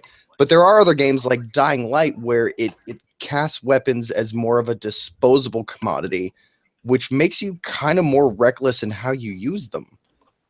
I mean, I really enjoyed weapon durability in Dying Light, and weapons in that game were pretty fragile too. It was shit. I didn't like playing. it. I got so fed up. I like Dying Light, but I didn't like the weapon durability thing because there's certain weapons I crafted. Like you craft that golden sword, and it's like this thing only does 10 hits, and it's awesome. I want a golden sword, but every time it breaks, I gotta go find the materials to make another one. It sucks. Like I just want to repair it or keep it. You know. Same thing, Dead Rising. Everything breaks. You find the samurai sword in the first game, and you're like, this shit is awesome. Then it just snaps. You got to carry magazines on you and shit to just keep it going for a few more hits. You know those technical manuals you could get. Yeah. Again, Dead Rising seemed to be one of those like weapon durability didn't seem to play into combat. Like I don't know, maybe it's you could huck your weapons in Dying Light, couldn't you? What, you mean sell them? Yeah, you could sell them. Like hurl them at things. Oh yeah, you could throw them. Yeah, the best was just drop kicking. It's like, this broke. I'm just gonna charge them. I think the best game to do that was The Last of Us. I like that crafting system. I hated it. But did they even have durability on any of those things? Yeah. They didn't. Some of them, they did. Did they? All Yeah, of them. like the It was shank bad. and stuff like that. Yeah. Yeah, they all had. Oh yeah. Oh yeah. You craft that stupid shank thing, and it was only one use. Like destroys stuff like in 2 And hits. what's her face? Like, And what's her face's knife was unlimited. Yeah. Ellie's. Yeah. Yeah, I hated that. Well, it would suck if it wasn't, because then she would be using your resources. But she wasn't scavenging. No, she didn't do it. I mean, she was also immortal. So, Yeah, so she wouldn't use. Yeah, Chris, I'm getting the sense you don't like weapon fragility too much. Oh no, I don't like it unless they put in a system where you can repair your weapons or have a way to craft. Like Dying Light, I could craft on the fly. It's just like, all right, let me just rip this up and I'll just make something better. And then Dark Souls, well, with the exception of Dark Souls 2, they screwed it up in that. But everything else, it's like I go to the blacksmith, I can upgrade the weapon, I can add elemental damage to it and all sorts of stuff. That's the kind of clever stuff that you need if you're going to have some kind of durability system. And let the sword take a few whacks, you know? So in Dark Souls 3, I never worry about that shit. I've never had a weapon break on me unless somebody's hitting me with that stupid, whatever, that acid or whatever, that toxic shit. But other than that, I never had that problem. But I mean, and also Bloodborne, it does have that as well. But I mean, have you ever busted your fucking swords in there? I've never busted one of my trick weapons like ever. So I think it takes away from the fun when you have a cool weapon or you find something cool and it's like, now I can't use this because it's too cool. I have to just use something crappy that I'm willing to sacrifice. And when you have to make those decisions, then the game becomes less fun, at least to me. Yeah, I'm going to piggyback off of that because I feel the same way. I don't like weapon fragility at all. I think it takes away fun completely. Like I'm playing Zelda. It's like, okay, I want to fight those guys, but I want to keep my weapons more. So I avoid like 90% of the encounters. This is how fucked up Zelda got me, right? When I start playing Mass Effect, I see guys, I'm like, fuck, I don't want my guns to break. Tony, you don't need to worry about that. Go crazy. You know how refreshing that was not to worry about my guns breaking or anything like that? I know it's not the same thing. It's not a melee weapon, but yeah, it's like, come on. It's like video game supposed to be fun. Do you not have ammo? No, you do have ammo. That's the thing. I don't have to worry about it. There's ammo everywhere. But the point is, I didn't have to avoid battles in that. I have to avoid them in Zelda because my weapons keep breaking. And like I was telling you, Brett, I'm a hoardy guy. I like keeping weapons that are cool. So I'm like, okay, when I see a battle, I'm like, okay, what weapon am I willing to lose here? You know, I shouldn't be having to make those kind of like decisions in a game. I just want to go in there and beat the shit out of stuff. Like I don't mind weapon fragility if you could repair like Dark Souls 3, but even in Dark Souls 3 and Bloodborne, I never had to worry about that. I could, I'd go through a couple couple battles, go into my shop, repair it, go back out again. Never had to worry about it. It was always in the back of my mind, but it was never like, oh fuck, I'm only gonna get 10 hits out of this shit, then it's gonna break on me, you know. So yeah, I'm not with it at all, man. Though when your sword does explode in Zelda, it does hit for more. Yeah, when you throw it and stuff, but I never when it explodes on you, like when you finally hit that point where it just it actually hits for a little bit more when it blows up on you. Yeah. All right, Carlos, what about you, man? Weapon fragility, yay or nay? Nah, hell no. I like I've already mentioned this like a lot of times, but in Zelda, like it's like 4 or 5 hits, man, and that shit's gone. Like in almost any weapon that I've used. So, it's just it's more annoying than it is like a tactic. Yeah, it's really annoying. What's up? What are you using, skeleton arms and tree branches over there? Well, yeah, because I don't want my other shit to get fucked up. Yeah, Those specifically say in the description that they're fragile and will break after a few hits. But even like your badass swords, like the guardian swords, I'm like, okay, this is gonna be badass, and then it gets broken. I'm like, come on, man. What if you run? I mean, they're high damage but low durability. Can you run out of like swords? Like, can you just let's say you've gotten every single sword in the game, you just broke every single one of them, no, with the exception of the master sword. You could always go back and like get more weapons from enemies. No, and every just about every enemy drops a weapon. Yeah. Oh, okay. And you could actually steal them from camps if you're stealthy enough. But yeah, no, I again, I don't like it. I guess Carlos doesn't either. Well, yeah, because also this thing. I always it's actually Kristen that coined this term called she calls it mandatory fun time. Like in an open world game where you have that much freedom, you should be free to play the way you want. And when you get locked into a mechanic like weapon durability and I have to manage my items more carefully because I don't want to lose the cool thing that I just got, I'm going to beat this guy with a club or a branch, then that takes away the fun. You have to play their way. Nintendo never understood that if you're going to make that kind of game, you should have that type of freedom. And sometimes they get it right, but it's like other times they get it wrong. It's like you made an open world Zelda, but I got to worry about like a sword that only hits can take 6 blows before it explodes. And I can't repair it. I lose it forever. I got to go find another one. That to me is not fun. Yeah, like I was telling Brett, I'm like, no wonder these guys keep losing again, and their swords keep fucking breaking. The armies, they can't do shit, cheap ass weapons. In the world of Hyrule, we never learned how to make an effective sword. The only sword that is effective is the one that we hide in a giant forest in a tree next to a tree somewhere. All right, hey, Brian, weapon for Link. If you can, Link. If you could, you sound like Gandalf. I don't know how like the all-seeing guiding person is in that game. Who sounds like that would be Zelda. Listen. Well, could it be? That's I mean, Navi. I feel like listen. Every single fucking video game has an old man who tells you to do some shit. Well, I saw an old man in that fucking game. Yeah, Zelda's. I'm not gonna give it away, but yeah. I saw an old man, that guy with the kite. That guy's probably looks like he's telling you a bunch of shit. Well, that's kind of a Zelda thing. There's an old man at the beginning of a game who gives you your first item so you can start your quest, and then from there on, Zelda guides you. I'm gonna tell you how to use this. All right. Anyway, Brian, get in here, man. Weapon fragility, yay or nay? I'm a yay guy as long as it's done right. And by done right, I mean like the thing doesn't break in like 4 or 5 hits. I do it. Like the thing has to be like durable to some sense or fashion. You know what I mean? But like, Brett, it has to be like usable. Yeah, no, I agree 100% with Brian. But Brett, to be fair, man, Zelda never had this mechanic before. No. The reason I said that is because I think the reason I figured Brian would say that because he's a PC gamer and he's been more exposed to roguelike and survival game elements than the generic console crowd has. Like Tony's never played a survival game in his life. This is a whole new thing for him.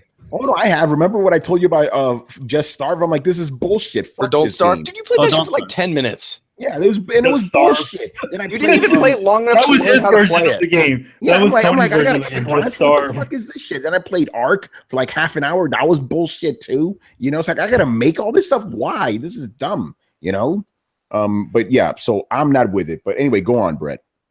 Brian was gone. Yeah. Oh, Brian. Oh yeah. Yeah, Brian, go. It has to be reasonable. So like it doesn't break like really, really quickly. Good examples of this, I'd say, is The Witcher 3, because that just did like really well. It's like my sword like lasted me like a good like hour and a bit of combat, and then I actually had to get to the point where I wanted to break to like see how bad it got when it did break. So I had to like forcibly like not repair it and then like walk around and kill everything that I could. So I had to force mine like to break. So I think that's good. Like when it doesn't break during like just like normal gameplay and you have to like force it to break, I think that's a good system. You have to go that far. Does The Witcher do like does it do like Lord of the Rings? Like you pull out your sword and you have like half a broken sword?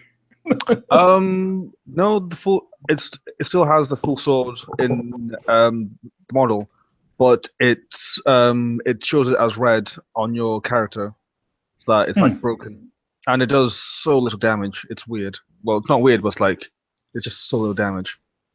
So yeah, I do like that. Bad example of this is Last of Us. I just could not get into that. It's like, hey, I have like a metal pipe. It breaks in 4 hits. I'm like, that's not how metal works. You know, like if I have a metal pipe, that thing should like last me at least 10 good hits. Yeah. No. I'm with you on that one. I thought the crafting in that game was bullshit too. But then again, I don't like crafting in any game, so take that as you will. I think crafting in certain games, like it to an extent, is actually pretty cool. Like, I mean, I always like the ones that they had in like some of the Dragon Quest games. Like, Dragon Quest 8 had a really great one where you stick all the ingredients in the pot, and Rogue Galaxy had a really good one too. So I don't mind like a crafting ability, but I do mind a little bit. It was just like something that seems like it should be hitting for continuously. You should be able to hit with. All of a sudden just start like, essentially like Final Fight, you hit somebody over the head like 3 times and then the bar goes, it flips out of your hand. By the way, Techno Fabulous goes, I'm more worried about Joy-Con fragility. And by the way, Daniel Johnson. Okay, here's the thing. I think because some of our listeners and viewers, they learned about us through like the Weapon Wheel podcast and stuff. Because those are what I call all-star podcasts, right? There's a bunch of dudes from different channels getting together to do a show, right? So we always get these questions like, "What is Chris's?" Right now, the guy's like, "What's Chris's YouTube channel?" I'm like, "Throwdown." That's his YouTube channel. Same thing with Brett. Same thing with Carlos. Same thing with Brian. This is it, man. I do have a YouTube channel, but it really doesn't have much on it. Yeah, I mean, I have a personal one, but it's bullshit. I don't do anything on that. Anyway, Brett, Brett, you go. We already know your answer. Actually, you know what, Brett? I'm gonna say you for life. We already know your answer. Chris does have a YouTube channel. Yes, that is right, Chris. But you haven't updated. I don't know why. Have you? Yeah. I now have this wrestling shit too. Yeah. Well, that's part of Coalition. So Adam has that, and the Full-Time Nerds channel we haven't updated in a while.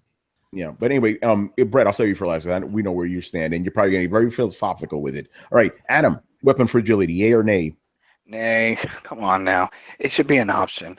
Crafting goods should be an option. Like, oh, you want some pipe bombs, or you want to make some special shanks, but hey, you're gonna have this machete and this badass pipe, and this badass pipe is gonna last forever. That's it. That's the way it should be done. But if I have to constantly worry that damn 3-4 hits and this shit's done. Oh man, I hate that, because then I feel like most of my time is just managing inventory. I just want to play. I just want to go and kill shit. All right, then give me the option to strangle. Give me some piano wire or something. It's like Hitman all of a sudden. I'm playing Zelda, now I'm playing Zelda Hitman. Come on now, or just know how to do a proper V-neck, rear naked choke, a good choke, and just take them out that way. If I don't have those options and I have to rely on crafting shit. Can Link punch? No, there's no melee. What a pussy. I can't punch. That's a big gripe I have. Is I wish. Go ahead, Brett. Weapon fragility, yay or nay? Me? Oh yeah. Oh fuck yeah! Every day of the week. Like I think it makes Zelda infinitely better. I am tired of this slow power creep, and I'm a big fan of how survival games have remedied that in the sense that your weapon breaks after a minute. I don't know if any of you guys are interested in swordsmithing or blacksmithing or even watch Forged in Fire, any of that shit, but You hit a sword against a steel object 4 or 5 times, and unless it's really, really well crafted, that thing is fucked. It is done. Like I don't know where we get this idea that Does this Link carry a duffel bag of weapons? Like, does that pop up? He slow down? Dude. When I fight in Zelda, I am a combat god. I fight like Blade of the Immortal. I'm hurling half the weapons out of my inventory. I am throwing bombs at people. I am running up. I'm shield parrying them, taking the weapon out of their hand, and then perfect dodging and flurrying of blows. And then if that doesn't break it, I'll spin around and throw it at a guy who's coming up behind me. It'll explode in his face. I'll pull out a bomb, throw it, perfect dodge out of the way, grab another weapon out of my thing, hurl a claymore across the field, then pull out a broadsword and finish up the fight. And then by the time I'm done, there's more weapons scattered across the battlefield than I have room for. I end up hucking half my shit in a lake.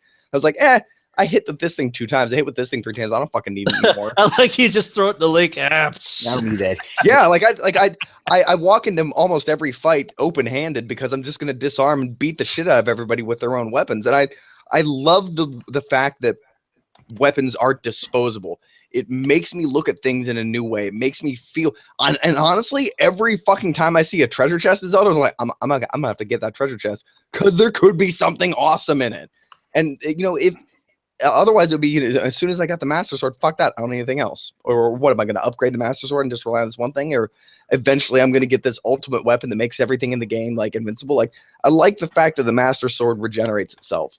I would like an increase in durability of about 20%, but I don't think that they should make it like Dark Souls, where a weapon is your weapon. I liked in Dying Light where weapons were a disposable commodity, and the fact that they're just fucking everywhere in the Zelda world, like you can attack with skeleton arms and tree branches and shit like that, and just start hurling boko clubs across the across the battlefield like it's candy at a parade.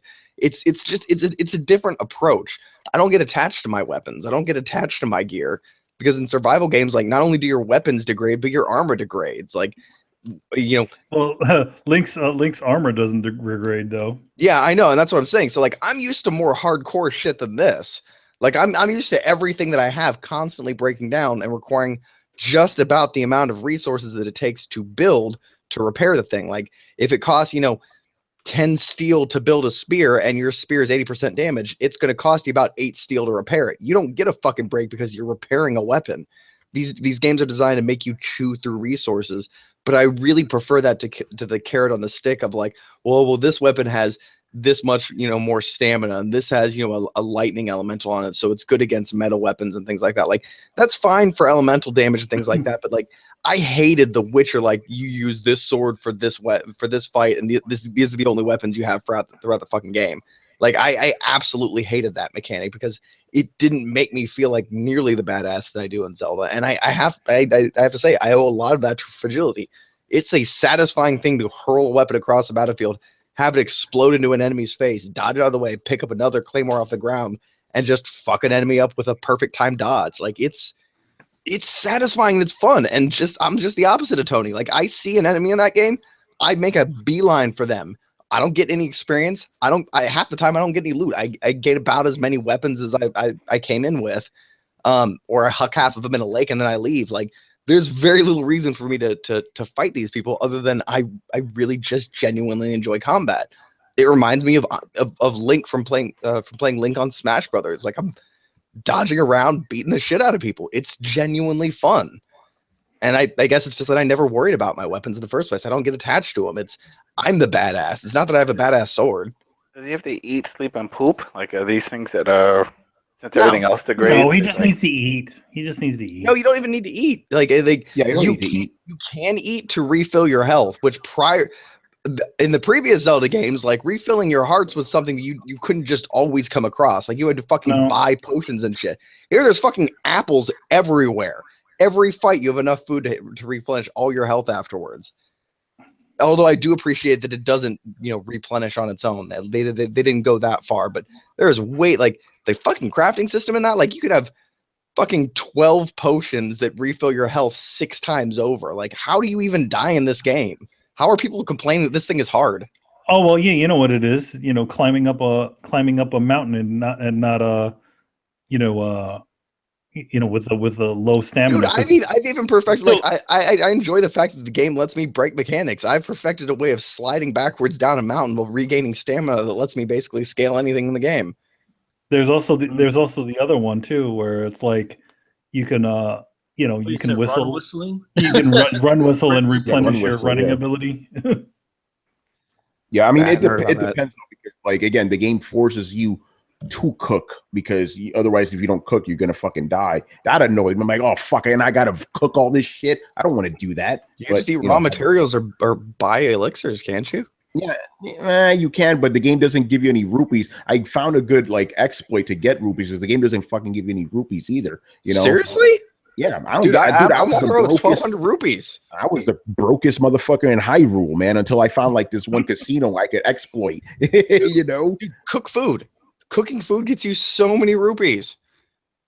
How does it? You take two ingredients that cost 10 rupees each. You put them together and you sell them for 50 rupees. No, see, I wasn't doing that. You were printing money. I wasn't cooking. Now I'm cooking, but I was barely cooking in the beginning. You know.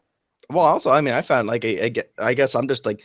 Just the stuff that you find, you can sell for an insane amount of shit, especially if you're like fighting rock monsters or sledgehammering nodes. Again, what am I? I'm a hoarder. I don't like to sell my shit unless the game tells me you can sell this. This game doesn't tell you, so I'm like, I don't know. Doesn't that get exhausting after a while? Like though, like don't you get sick of like having every fucking weapon and item and potion under the moon? I want to be. I don't know. I may need it later. I don't know. By the way, Tony, this is one of the most underrated features of Forza. I mean, of Horizon.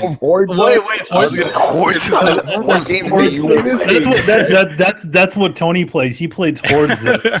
So I was gonna say Horizon, but then for some reason Forza Horizon came out. Yeah. But when I was saying Forza, I was anyway. Yeah.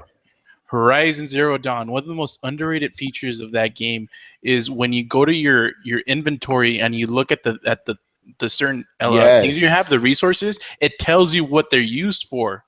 Yeah. Oh, yeah. So they tell you that, and they tell you, hey, you could just sell this shit. I'm like, thank you. Yeah. Even Mass Effect, it's like you can sell all this shit you don't need. I'm like, please don't do that. Please don't put that in every game. They did that in Division. In Division, you can get shit, and I can tell you. Yeah, but then I'm going to be in a situation where I don't sell anything because I don't know what I need or what I don't need. I'm like, fuck it, I'm just going to keep it all. You look it up online then.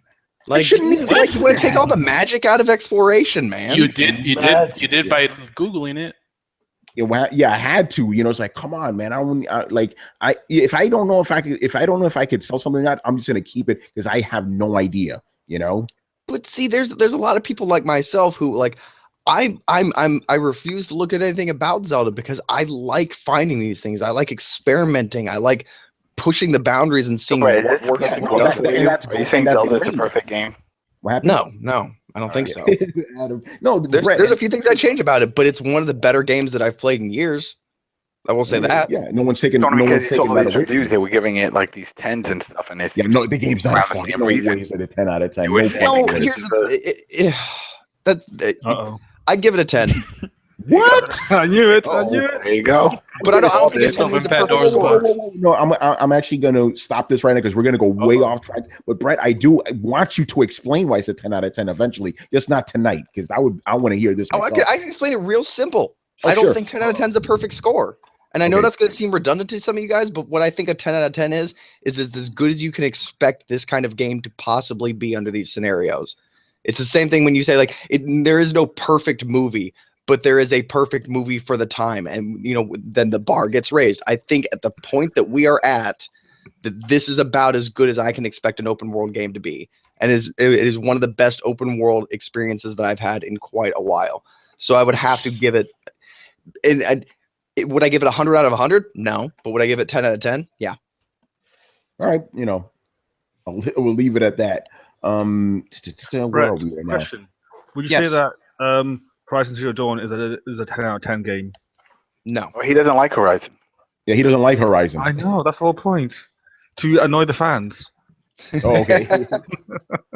Hey, I love Horizon. I wouldn't give that shit a 10 out of 10 either because no game gets a 10 out of 10. Yeah, it's but not see, that's where we differ. 9.5 out of 10. Yeah. There's a concept called grading on a curve that I subscribe to. Adam doesn't like that game. He hasn't even played it. Yeah, he hasn't even played it. Yeah, has robot. But that's my own bias toward fighting dinosaurs. I mean, Manny's not going to play that game. Shows how much ponies we are, you know? Yeah, exactly. Yeah, Thank you for pointing that out. I'm not gonna play. Yeah, I'm not gonna play that game because of what it is. I'm not a really big fan of open world games, or at least the two types of open world games. There's two types of open world games. There's the Japanese open world game, and then there's the Western open world game. And I feel like a lot of the Western open world games are just trying to, they're trying to gauge space. So the time that it takes to, I mean, for GTA, it's trying to be somewhat of a simulation of a city. For something like Horizon, I feel like it's just like, okay, we're, really, does this, you put this big piece of plot of land in the middle here just to show me how far that you can draw this stuff, but really you don't need it. And that's the same thing with Zelda too. There's just all these big spaces. Oh yeah, Zelda's the first open world game I played. Literally, what you feel, The thing about that is, it's like, it just looks like they took like something like Ocarina of Time and just decided to put big spaces in between them, between all the different spots that you could at least walk to normally. There's a whole bunch of hidden secrets. Like, I can't go 7 steps in Zelda without finding a fucking secret. Yes. Like, I fought a giant rock guardian that I didn't know exist. I keep finding these like Koku children with these little seed things. I keep finding hidden puzzles. I keep finding treasure chests sunken under the water. Like, there's a bunch of stuff. To like, I keep getting sidetracked. Like, I keep playing Zelda. I have made it to the first village because I keep finding myself being drawn off to the side, being like, I'm gonna climb that mountain. I know I'm not supposed to be able to, but I'm gonna climb that mountain. I'll get up there. There'll be things to kill. I'm like, I'm gonna kill these things, and I'm gonna paraglide off the side. Like, I just get sidetracked wandering around and exploring because, unlike a fucking Assassin's Creed game that just spews landmarks at you, you genuinely, honestly don't know what's between you and this spot over there. You do kind of have to do the vantage points in that game with the Sheikah Slate stuff. Yeah, but they don't tell you have to anything. manually find something and then pin it, which I really appreciate because, like, man, I get sick of, like, and Ubisoft, I'm looking at you, of unlocking an area and the just fucking icons everywhere. Like, great, here's where I go to activate all this shit. Like, it's the illusion of choice. It's not actual choice. Here's a bunch of mini games that you can play by spending time in an open lobby and going to this node and activating it. But these games have a narrative though. Zelda doesn't really have that much of a narrative. It's more of like, do whatever you want to do and have fun with the world. These games are trying to take you to specific points so you can go through the story. Yeah, oh yeah, I mean, I'm a survival game fan, so of course I love this shit. Like, this is a Zelda game that panders directly to me. So don't think that my opinion is unbiased here by any means. Like, I'm a huge Zelda fanboy. I learned to read on that fucking video game, and then they took all the survival elements of roguelike that I've been really enjoying and pushed them into Zelda, expanded the world, made it feel like one of my favorite Zelda games of all time, Ocarina of Time, and then said, have fun. Like, of course I'm gonna fucking love this game. So I'm gonna say this. I like how people use the word roguelike and never heard of the game roguelike nowadays. That's become a genre, but nobody ever knows. Nobody's probably ever played that game before. Well, I haven't played it. With a Metrovania. Like, what?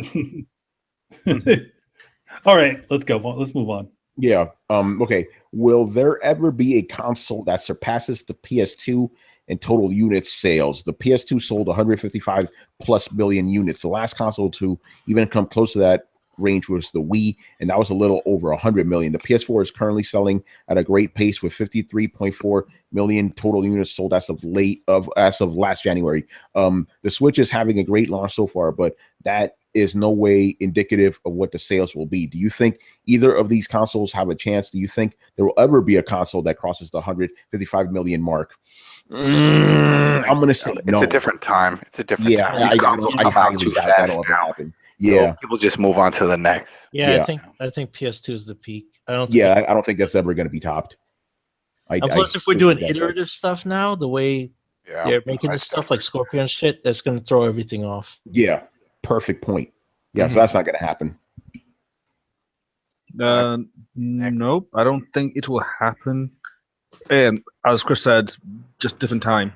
Right now, we live in a culture that views like technology as like disposable stuff. Even more so when than you before. Buy something, you just buy it, and then it's good for like quote unquote like 2 days, and then that's it. It's gone. So unless the video cards, mindset goddamn. of like the consumer changes, where it's like, okay, I buy something, it lasts me for like a couple of years, but until then, I don't think no.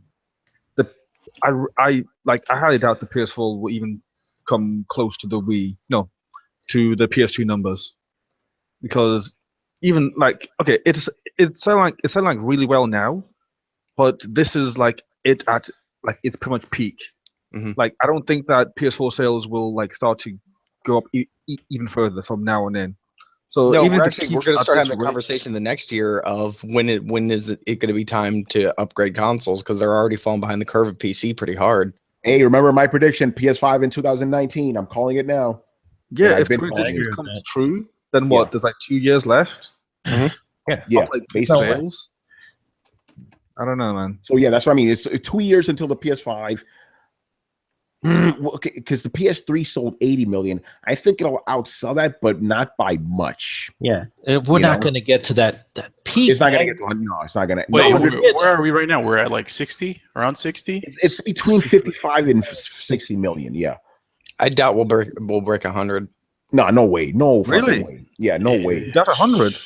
Yeah, no way. I thought that it would. Like, No, I'm gonna I'll say it's gonna say- top out at, and I'm being very generous right now. I'm gonna say it's gonna top out at 90. You know, I'll Wow. give it more. I'll say it'll top out just around the Wii numbers. 100 million. Okay. Yeah. Yeah, I say 100. Like Okay. it's still like it's outpacing the PS3 still.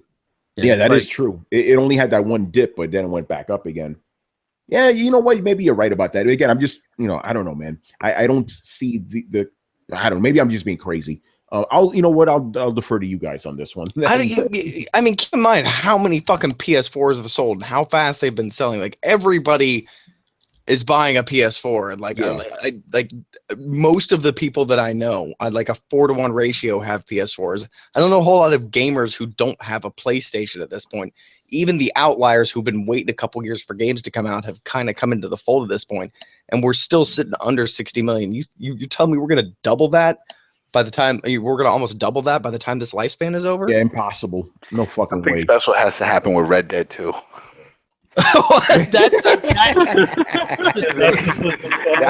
That's right there. They have to say, well, we're getting either time exclusive content, most likely time exclusive, because no one likes just console exclusive. And if they say some major items or levels or something, that could be it. That doesn't sell systems, man. The ballad of Gay Tony for Red Dead Redemption. Yeah, the ballad of Gay Tony came out in what, like 2009 or something like that, and that's like exactly when the PS4 started to outpace the 360. So Yeah. Now here's something I found interesting in my search to find a Switch. I also noticed, and looking at stock inventory trackers, were you guys aware that the PSVR is sold out a lot of places and they're having trouble keeping it in stock? Yeah, I've heard that.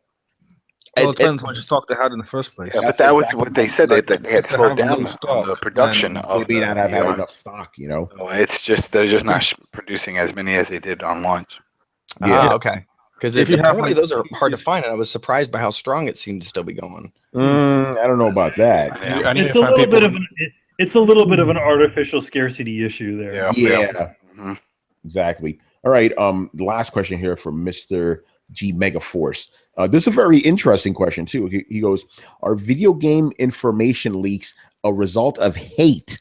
With the recent flurry of leaks leading up to E3, I got to thinking how this sort of thing happens. It's one thing if you happen to be at a public event and they say no video, but you still film some stuff. It's another thing if it's your job and you know you'll be fired if you leak info. If that's the case, yeah. Hold on, let me finish the question here, man. Okay, if it's the case of a friend telling you some stuff, how would you risk your livelihood by going public?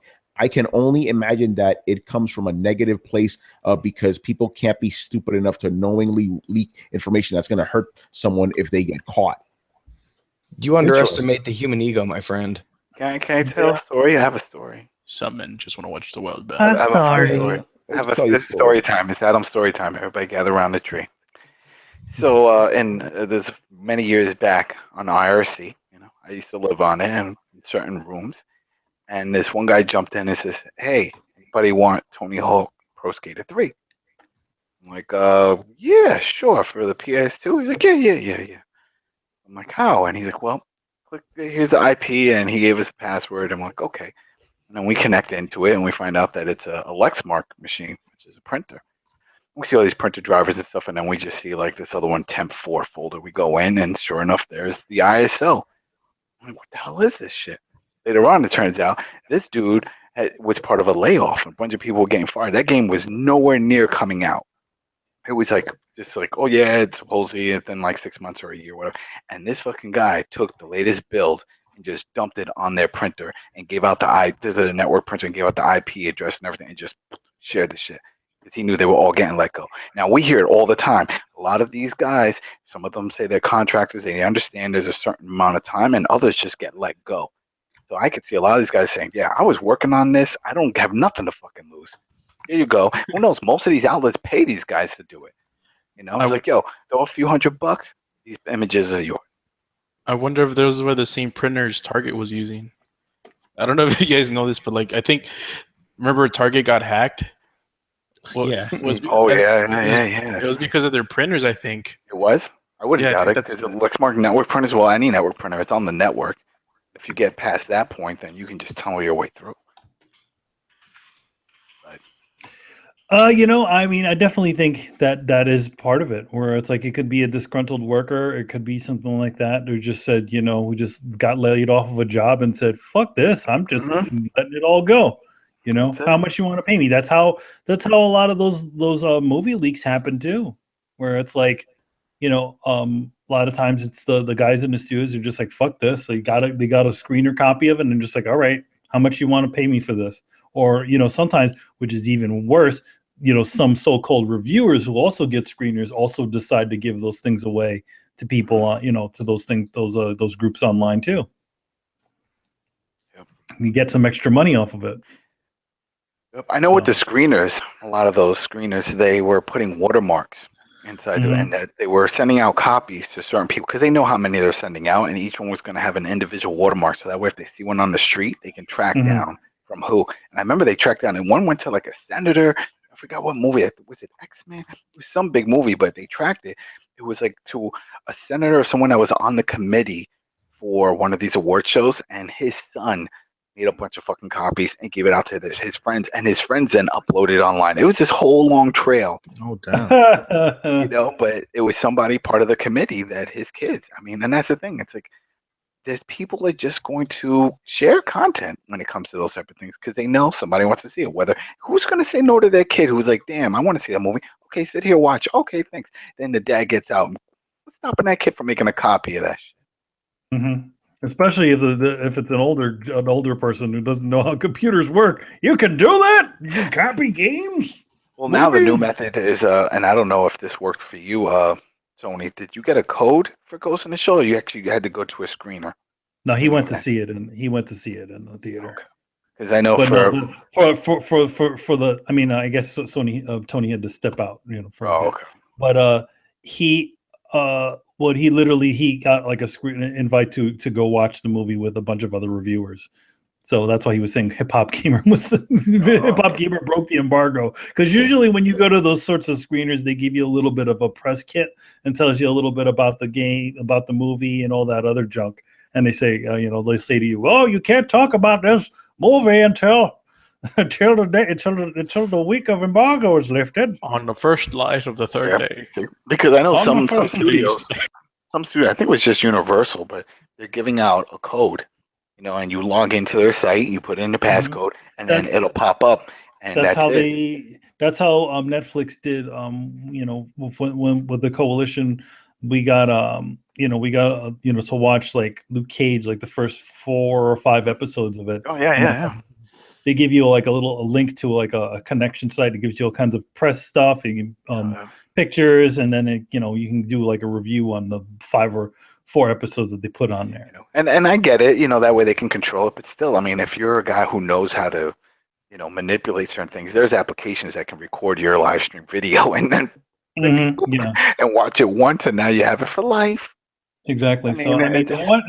The one thing about, again, like, to answer the question, I think that definitely that, it has nothing to do with jobs. It just has to do with more like people, workers who just like, fuck this place, or, they moved on, they left for some horrible reason. Maybe they were fired for something and just said, you know what, this is my trump card. I want to get some money off of this shit.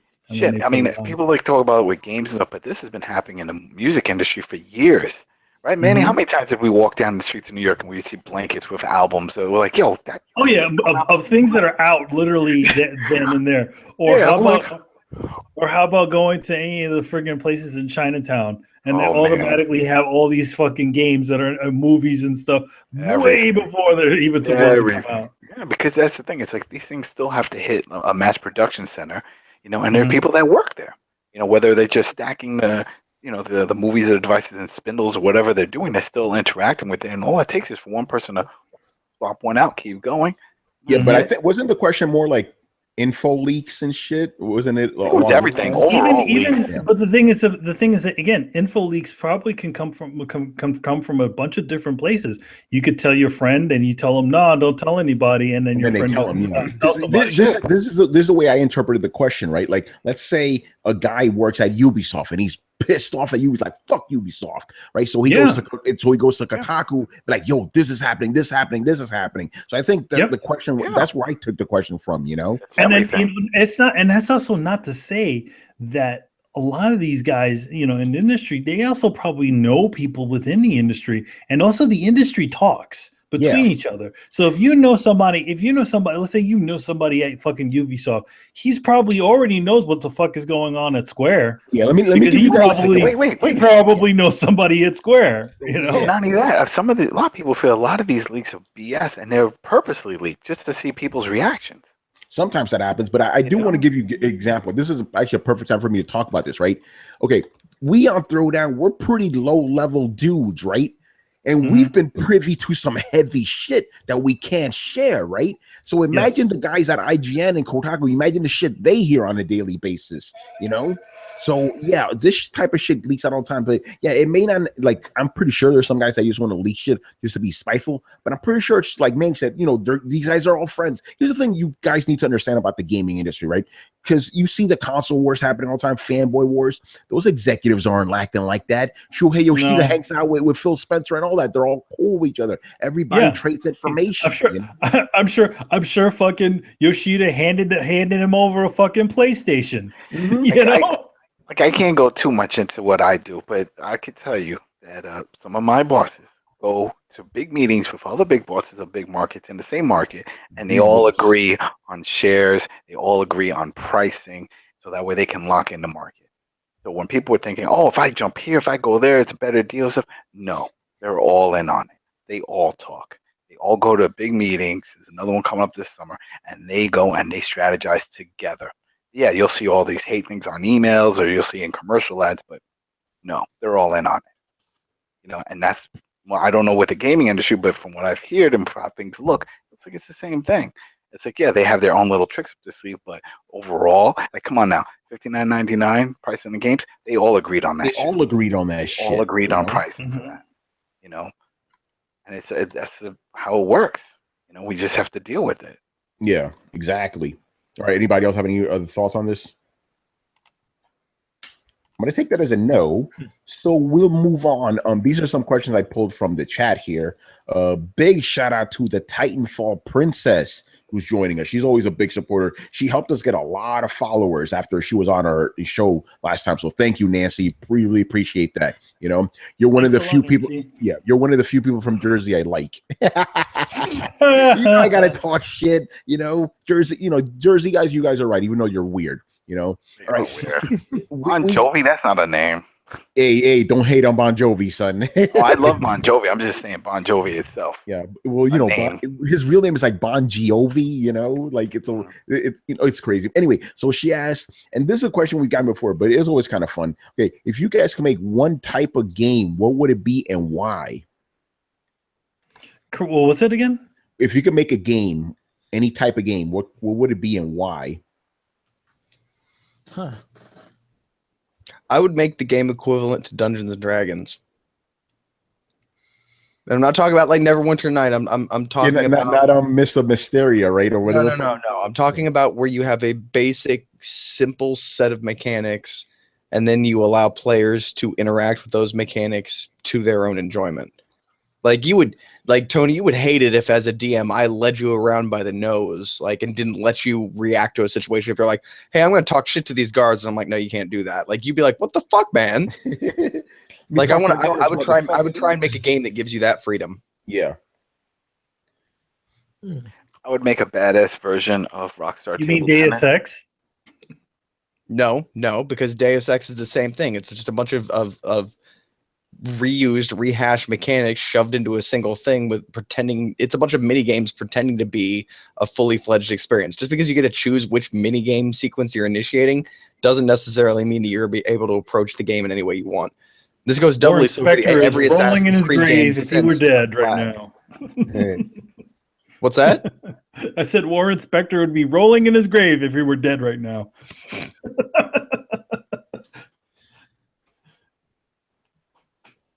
So, game. Yeah, man. Game for a game.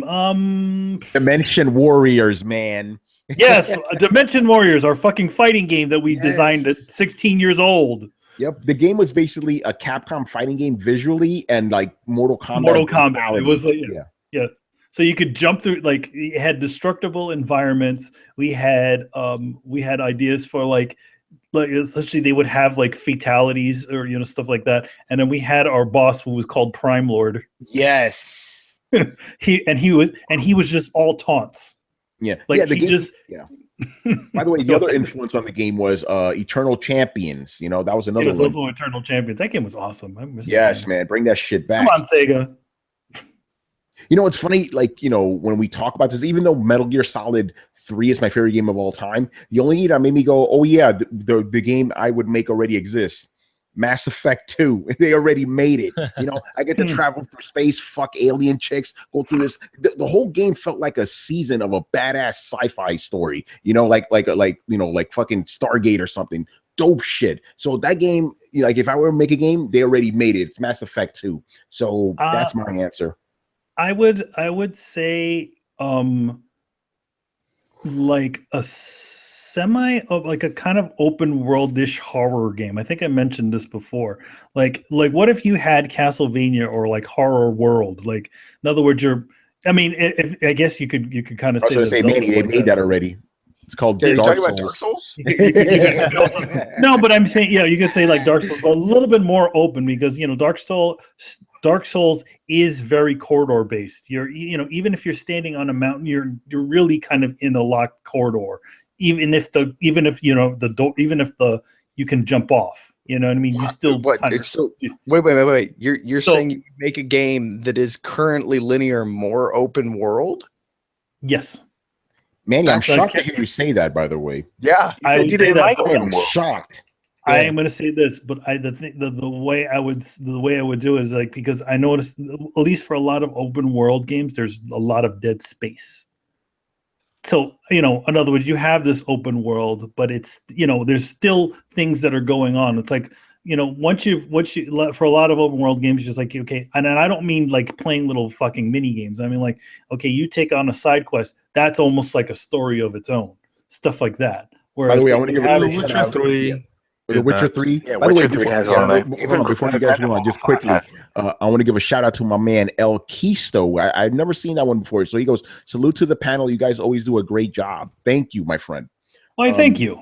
Hey, listen, the fans like when we shout them out. It's really weird, but they like it. So shout out to you, my friend. No, I mean, here's the thing. We can't constantly giving attention to the guy who fucking yells at us for being was it PlayStation things or whatever. To be fair, we get more praise than hate. So we're doing some right. But anyway, so Brian, Witcher 3, that's like the perfect game right there. No, he's saying I would be. He says I'm talking about The Witcher 3. Yeah, there's always something in that. If you're just like on your horse strolling around, somebody will just run up to you, or something will just pop up. Red Dead did that. Oh yeah, they used to do that shit. You're walking slow, and then all of a sudden, a little dot pops up right next to you, and it's like, "Oh, help me with this!" And next you know, she's robbing. And she's like, "My balloons." I don't like those type of those things as much, where it's like what I call little time wasters. I like things like where if you decide to go on a side quest, it doesn't feel like it's a side quest, or it almost feels like its own journey on its own. I mean, it feels natural. That feels natural. That would be Witcher. Witcher has a lot of really long. But I feel like, I would feel like maybe not the horror Castlevania world, but it's not as big as The Witcher. Maybe a little bit more designed and a little smaller, a little bit more manageable. Also, I think Manny would like decent combat. Yes, I'd like decent combat. I would say if you could give me the combat of Nier Automata, then I'd be awesome. I'd be fucking for days. Really, Brett? You want to go like? Do you really want to go down that road? I'll go down that road. Throwdown, baby. You Let's say go. you want decent combat, but yet you like Fallout 4. Please say how that works, Brett. Fallout 4 is more of a shooter. I would take that. I would take that criticism from Skyrim because the swordplay in Skyrim is awful. Yeah, Fallout 4 has bad shooting. Fallout 4 is a crap shooter. But the shooting mechanics are terrible. Who plays it like a shooter? Who doesn't use the VAT system though? The people that have guns. Oh wait, that's like every person. Dude, I use the VATS exclusively. I never like raw aim in that game. That's stupid. I use the VATS exclusively. It depends on the weapon. If I had a machine gun, I would just spray it. What happens when you run out of the VATS? You wait until it just walk around for a bit. That's why you wait for it to recharge. You got to put it pointed to the VATS so it recharges faster. Yeah, it's essentially it essentially turns into a turn-based game. Question: what happens when you run out of VATS? You wait for the shit to refill. So you literally just walk around and like wait that you don't, or like you hope that you don't die. Yeah, because I'm gonna lose bullets. The game is very scarce with bullets, so I just wait, run around, wait for the shit to fill up, and then use the VATS again. That's very early game, but then obviously later in the game, I don't need to worry about that because if I land perfect headshots, the VATS automatically refills itself. Or I have grenades, Fallout, man. Grenades, a little iffy. I'm not a big grenade guy in games, to be honest, though. But yeah, anyway. Brian, perfect game. If you could make a game, what would it be like? I don't know. Okay, I guess I'll just compile it, find different places. First things first, I would take the presentation and the acting of Naughty Dog games because they have their shit on point. See, Tony, I can praise Naughty Dog for the stuff they do right. Don't worry, you're gonna shit on them. Not so much. but honestly though, like the acting and the way that they position the camera is really on point. It's really well done. So I take that style. Gameplay, anything akin to Devil May Cry / God of War / Dragon's Dogma. So I very action oriented with many different aspects to it. So maybe something even including Shadow of the Colossus, so you climb your enemies and they're quite big. It would be a slight open world, like how Shadow of Mordor does it, where it's not too big, it's not too small. It's just it's large enough that you don't need fast travel from one side to the other side. Yeah. So, it's like a small-ish open world. And I think that's about it, really, because I can't think of anything else. You actually inspired me right now just to make an addendum. Okay, because again, so make a game pretty much like Mass Effect 2, but with the mechanics of Gears of War. Gears of War, to me, has the best third-person shooting mechanics out there. The cover system's fucking on point. The shooting feels really good. It's really beefy and shit. So I would take that, because Mass Effect 2 had good shooting, but nothing fucking tops Gears of War. The Sony cast, right? And I'm saying this shit. Just keep that in mind. But yeah, definitely got to have a game with solid acting. It's got to be very story based. Yeah, you know what? Since I'm so tired of them, ditch the open world stuff. I like, actually what's the word I'm looking for? Worlds that are actually defined. They're not just okay, here's just a bunch of shit. Deliberately designed games. Kind of Bloodborne and Dark Souls. Those aren't open world games, but they feel very big, right? But they're very deliberately designed. It sounds like everybody's talking about Star Citizen. Well, the game isn't out yet. So. No, I know, and it may, in fact, never be out because it's every gamer's pipe dream. But I mean, you're talking about an immersive story that winds its way in a linear fashion through an open world, the ability to go off and explore that open world and have it be fruitful, solid shooting mechanics that can be competitive level, and a good narrative. Like all of those, that's pretty much what Star Citizen's trying to do. Yeah, that's a good point about the competitive shooting, because Gears of War is actually a competitive shooter now. Yeah, oh man, I love Gears of War. But yeah, Chris, what about you, man? Is it Contra? Oh, you read my mind, man. I know this, actually. Yo, but I want everything in there. Like, give me Castlevania monsters and shit, and all the guns and like good swords. Like, if I could throw Symphony of the Night and marry Contra to it and shit, that'd be heaven. Yes. You know somebody's gonna make an indie game like that, though. Oh my god! Just a machine gun that shoots giant swords, man. What's so hard about this? Give this to me, man. Dude, that's I would love to somebody make a new Gunstar Heroes if they could make it like traditional to the old one. Bring that shit back, man. Hell yeah! All right, Carlos, man. A GTA based on my hometown. Interesting. Yeah, I just like to see how Rockstar will do that, especially since considering I live in a border town, so we have the population of my city and then one of the biggest cities in Mexico as well. So just like having different missions going through crossing the border, maybe have a mission where you have to cross illegally or something. That'd be pretty interesting. Did they make that Papers, Please? Oh no, you're the guard in that game. Papers, Please, you're the guard. Yeah. So you want it from the other side, you want to be a coyote leading them in and shit. And it's not quite a GTA game, so. But yeah, I think that would be interesting because think about it, like it's in the desert, so you can kind of make it like Red Dead as well because it's kind of has the Western aspects, but it also has a city. This sounds like an immigration simulator. That's awesome. All right, Adam, what about you, man? A 40-hour story-based driven game. No more, no less. No more, no less. Yo, if that shit is 41 minutes, with man, a like very 41 deep, hours, very deep, serious plot revolved around the world of table tennis. You follow with the mechanics from Rockstar Table Tennis. So what if there was a guy or girl, and you go through the whole process of honing in on your skills, traveling around to tournaments, competing for money, trying to get on a national team, then going to other countries and competing in underground table tennis tournaments for wealthy rich guys, and win that whole thing until finally make it to the top. It's got to be at least 40 hours, though.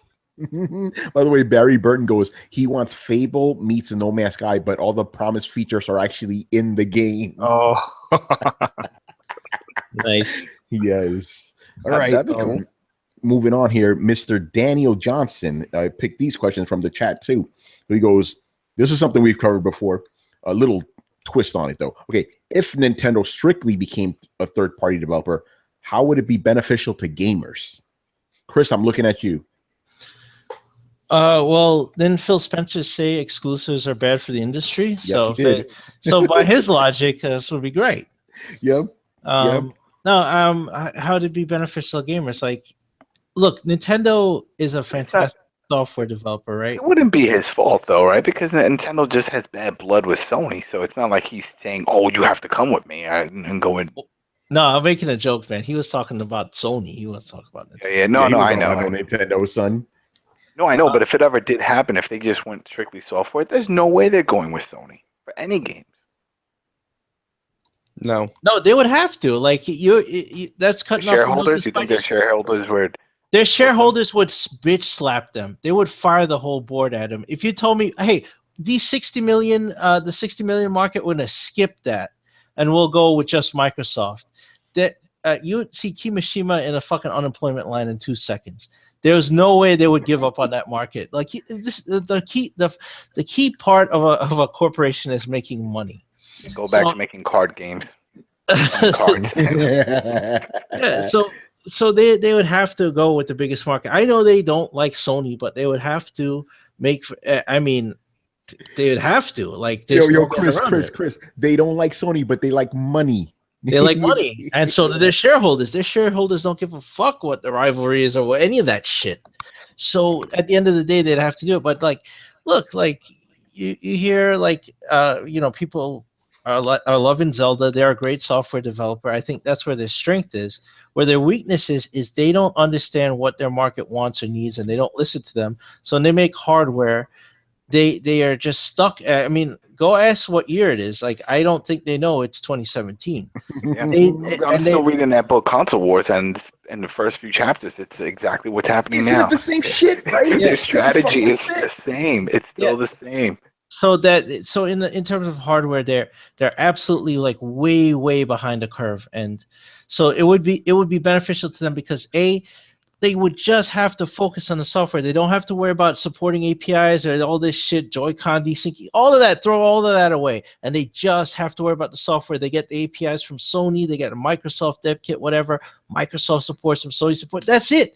They don't got to worry about hardware anymore. They can focus on making games. They can focus their teams on just making good games, and that's really what it's all about. That's the core of it. Like, everybody's like, oh, it's like, I need a Nintendo system. No, you don't. You just want to play the games. So if you can play them and they're good, who gives a shit what they're running on? Yeah, and just to add to that, right, because I've been saying this shit for fucking years now, right? Again, okay, I was playing Horizon Zero Dawn and I went to Zelda, right? It was culture shock, right? Because graphically, it wasn't on that level. Imagine Zelda with the graphical fidelity of a modern game, right? Even just minimum 1080p, it would look so much better. Like, all these games would just look the way they should look, on a modern system. And like you said, and this is something, right? Because people say we shit on Nintendo all the time. Please tell me where we've shitted on their games. We never do, because Nintendo makes great games. It's it's the company that's fucked up and the hardware is fucked up, but the games themselves are fucking legit. Imagine getting those games on like a actual real system, right? Brian, that's hyperbole, by the way, before you get on my ass. But imagine that, like a competent system, it would be so great. And then Nintendo could just focus on releasing nothing but games, man. It would be so good. It would be great. But by that logic, Sony should die too then, right? Why is that? It would be best if there was only one system. That makes absolutely no sense. What are you getting at? Well, because then everybody would be focused. Basically, you're saying everybody should just develop for the PC. Like, I'm not saying that. That would be the best for the industry. I'm not saying that. If we didn't have separate consoles, if we all had just one console that we all play. That's silly. What you're saying is there's one guy who can't run in the foot race, so we just shouldn't run at all. Yeah. No, Sony knows how to make their hardware. Microsoft knows how to make their hardware. To have a console market, you need consoles. Like, if everybody were to develop a PC, then Steam Machine would have just crushed everything already, and it didn't. So there's a market for game systems. Sony has proven that, and Microsoft's still proven that. So Nintendo is not proving anything except that they're way behind the curve. Yeah. On what? On hardware. Okay, hold on. And the software. Where is the network? What hardware are they behind on? Because they keep the shit out of the Vita. What are you talking about, dude? The Switch. Okay, again, and this is my point. Like, what are you comparing the Switch to? The PS4 and Xbox One.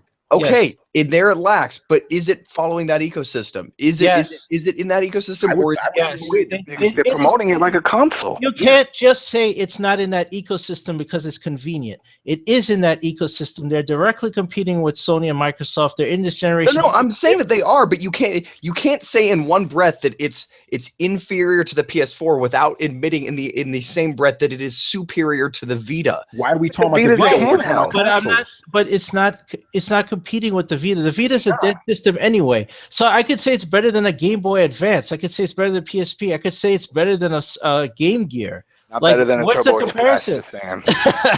You're saying you could say it's the best, most advanced handheld gaming device on the market.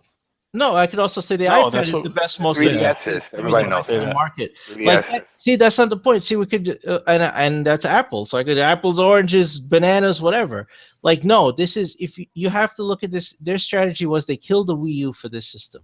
This is their replacement for the Wii U. That is specifically what they did. Their whole strategy behind the Switch was they replaced the Wii U, and the 3DS is soon to go, so they can just handle both at once. But this was really they sell it. A console replacement. Yes. So this is competing directly with PlayStation 4 and Xbox One. It is just a matter of convenience for you to say we have to compare it to the Vita. No, we don't, because according to Sony, it's a legacy. No, I'm not saying that. I'm not saying it's a matter of convenience. I'm saying it as everybody on the podcast has talked shit about how this is inferior hardware. It is taking into account that it's also a handheld device, and in the case of a handheld device, it's superior hardware. Yeah, but you're saying it's superior. You're saying it's superior hardware to the PS Vita, which came out like 5 years ago. Which is the only other, and it's also superior to the Nintendo's other handheld. It is the best handheld on the market. So while I will admit it's losing to the iPad. The iPad is the superior. Then if you're talking about handheld, people buy more games. It's got a bigger screen, higher resolution, better processor. Higher resolution, yeah, it plays a lot more games. We saw that survey last show. Remember where developers are making more games for mobile. Yeah, but they're not making real games. There's no controller. Real controllers or not. That's where Nintendo's making games for it. Yeah. Really? Like they're making games. You're telling me the library for the iPad is going to be the same as it is for the Switch? Like really? Honestly, there's probably going to be more games on the iPad than there's going to be on the Switch. This is the whole thing that we were talking about. Remember we brought this up with the kids. There's a bunch of hate here going on. No, it's just facts. How is it hate? This is all fact based, bro. We saw that report. Because you guys are you're taking information. The only part that you're finding relevant is the part where you're comparing it directly to other home consoles. Like I get that. I understand it's not a PlayStation 4. You guys don't seem to understand the PlayStation 4 can't fucking go outside with me. No Sony product can go outside with me. If you look up right now, Nintendo Switch is advertised as a console, not a handheld device. So they're putting themselves in that. It advertised one of the DSs as a mobile entertainment console. 3DS is listed as a handheld. Hold on 1 second. Well, you can't put the 3DS on your TV. I know. That's just a handheld. It's a mobile, and it's the best mobile device out. Entirely as a handheld system. There's no way to connect to your TV. So we're paying. I don't think comparing it to a Vita is fair. It's old ass fucking technology, and it's not competing with the Vita's essentially dead. You know. Yeah, and by the way, when we buy the Switch, we're paying for a $90 accessory to connect it to the TV. Yeah, I mean. Remember, Brett, when the 3DS launched, I was there when the 3DS launched. They launched the 3DS at $249 for a handheld system. The sales tanked right off the bat because there was 3 launch titles for the 3DS: Steel Diver, Pilot Wings Resort, and Nintendogs. That nobody bought that shit. They had to drop the price by 60% because again, people did not see value in that, and B, there wasn't a Zelda, there was no Mario, there was no nothing. Nintendogs and nobody played Steel Diver. You know what? So they had to drop the price and give out ambassador certificates to everyone who bought a system so they could get free virtual console games. Right? I got that. Yeah, I was one of those suckers. Tony, go on Amazon and type in Nintendo Switch. This is so funny. You're going to see all these used that they're selling. It's over 2,000. Wait, they're used? Wow. Used. These are people that are just buying them and selling them. Wow. That's all there's one here that says 16,000. Yeah, anyway, just to finish up this question. 1,600. Yeah, does anybody want to add to this question, or do we want to move on here? What was the question? About the... Yeah, how would it benefit gamers if Nintendo went third party? Simple. The same reason that going multi-platform benefits all gamers. Yeah, it allows everyone to play everything to be great. Yes. Like I think that if like exclusive games are like one of the biggest anti-consumer practices that exist right now. So you buy into that stuff, Brian? You trolling, Brian? You're trolling right now, bro. I'm being serious. Like it's essentially like some person has decided like, hey, only this subset of like this group of people get to play our games. Like that's very anti-consumer. Like every pro-consumer action is based on choice. Like with exclusives, there is chill out with the breathing, bro. You're breathing hard just right like now, son. That's not me. Right? Yeah, that is platform, or you don't.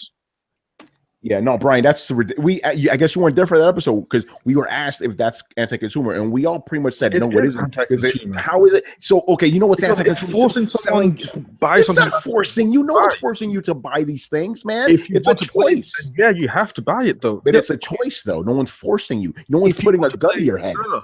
If you want to play Uncharted 2, you have to buy If you want to play Uncharted 4, you have to buy a PS4. But you're not forced to. Horizon Zero. No, you have to make a choice. Again, you're not understanding what I'm saying. Like, if you want to play Uncharted 4, there is no other option apart from this one option, and that's okay. it. So yeah, but Brian, I remember a day that there used to be a time when that's not pro-consumer. How is it anti-consumer? Because it strong-handed them into like saying, "Hey, no, it didn't. No one's strong-handed. If you want to do X, no, Tony, you're not understanding what I'm saying. Like, if you want because it doesn't play, make any sense. That's why. Okay. So, Brian, are you saying that there should be no first-party games? He's saying that all consoles should be like a VCR and all the tapes should work on it. Yes, I'm saying that having games on every single platform is very pro-consumer. Having games on one platform is very anti-consumer. Hence why I'm always happy when games go multi-platform because, like, hey, I would disagree with that. This one game. Some of the best games I've ever played have been exclusives that have been developed and grown specifically to be a good enough gaming experience to sell their system. And those are some of the best games that I've ever played, made by first party. It's still an anti-consumer practice of saying, "Hey, this one game it's is an anti-consumer practice that results in the best games." I wouldn't say the best games. By the way, games. Call of Duty is anti-consumer because I can't play it on my NES. Yeah, I guess it is, right? Okay, now, Carlos, you're being quite dumb here. Okay, no, he's I'm not on saying the money. That's what you're saying, Brian. Yeah, because an NES is not a current machine. Like, it's not a current machine that's in the sphere right now. The point still stands. It's anti-consumer because you can't play it on your Nintendo. You're going on a no, literal. But Brian, no. Okay, that's not fair. No. It'd be more fair to say that Brian thinks that every game should be out on PC. No. I never said that. All I said is every game should be out on every single platform. That way, you aren't tied down to one specific machine to play that one game. Okay, let me ask you this, O'Brien. If that's the case, what's the point of owning a specific system then? He's saying please do not say features, man. Because you may like that ecosystem. You like you may like how that. But would the ecosystem at that point wouldn't matter? It wouldn't exist because it doesn't have any. It's just about like slight differences between the ecosystems. It's like, oh, hey, look, the XMB or the dashboard moves a little bit differently. That would be the situation you're in. Yeah. At that point, we would just say, why isn't there just one console? That's the thing. That's what I was saying. No, all I'm saying is that games should not be tied down to one specific platform. I think that's a completely no first party thing to do. No first party exclusives. What reason would you? If Uncharted existed or Gears of War existed on every single machine from Nintendo all the way over to the to PlayStation 3 and Xbox One, if these games all existed on there, even Mario. But they wouldn't. But I'm saying, what if in this world that there was just the game box? There was no Nintendo, no other console except the game box. It plays all the games. It plays everything. We wouldn't be here. No one would care. Or there was a situation where there'd be like, okay, why would there be a situation where there'd be separate consoles when they all play the same thing? Because that's the whole reason why. I mean, other than just features, maybe their online works a little bit different. It'd be like but that would be anti-consumer too. It'd be like a cable system. It'd be like, okay, who's better, Verizon or it's the same sort of situation. Well, you'd also see a lack, or I think then you'd see a drop in the quality of games. I mean, the whole point of some of these first party games is to generate enough hype. And actually, there are games like Ubisoft that get made to pretty much just pump out as many copies and sell as many copies. They don't give a fuck if you enjoy the game or not. And then there are first-party games where they want to build the hype and they want you to play and they want you to enjoy it. They want you to buy their console. They want you to buy their console. Like that's that's the only reason they bother to make the game that fucking good, or they put the money into making the game that fucking good. But then you're saying that all console exclusives are that good. They're not that good, Brett. I'm saying in general, first-party games are better than third-party games, in my opinion. No, I think that these days, like this day and age, it's gone like the other way. Third parties are just wrecking shit right now. It has third party game on console that looks as good as Horizon. Come on, man. I don't know. I don't play enough console games to know that because I don't care. Yeah, so there you go. Well, we do, and it's none of them. It's none of them. None of them. What are you Exactly. arguing, though? Like, what's the point of that argument? Because he's saying that. Man, come on. No. I'm asking you, Tony. What's the point of asking me, like, name a third-party game? Okay, the point is because you're saying that third-party games are better than first-party games. I'm telling you that's not true. I just gave you an example. Name me a better-looking game than Horizon Zero Dawn on consoles. Do it. I said I don't know because I don't play on consoles, as you know, Tony. Yeah. So it's an irrelevant answer either way because I don't play on consoles, so I don't know. It's not irrelevant. Tony's making a point that the only reason a game that looks as good as Horizon exists is because it's a first-party exclusive. I highly doubt that. The Then reason name that another game. Horizon exists. I said I highly doubt that. I said that the whole point that exclusive exists is to sell a console, and that's it. Yeah, and there's nothing wrong with that. That's called capitalism. Yeah, but I still think it's very anti-consumer. You can't afford it. No one gives you a right that you need to own all these consoles. You want to say anti-consumer? Okay, give games away for free. Because charging people for games is anti-consumer too. If we're gonna go down that route, let's just keep going to crazy mode because that's where you're going right now, bro. Hey, there's free-to-play games. Well, okay, let me ask you this: do you think the new free-to-play Zelda games, the trashiest fucking games? Really, come on, man. Are you going to say that Dota 2 is trash? Are you going to sit here and say that Dota 2 is trash? About that shit. Are you going to sit here that and say that the highest grossing game? So you're telling me that Dota is going to give me the same experience, as Uncharted 4 on Horizon? It is. Are you saying that the highest biggest game like in the industry is trash? Are you saying that? All those millions of people that play in all those competitions are trash.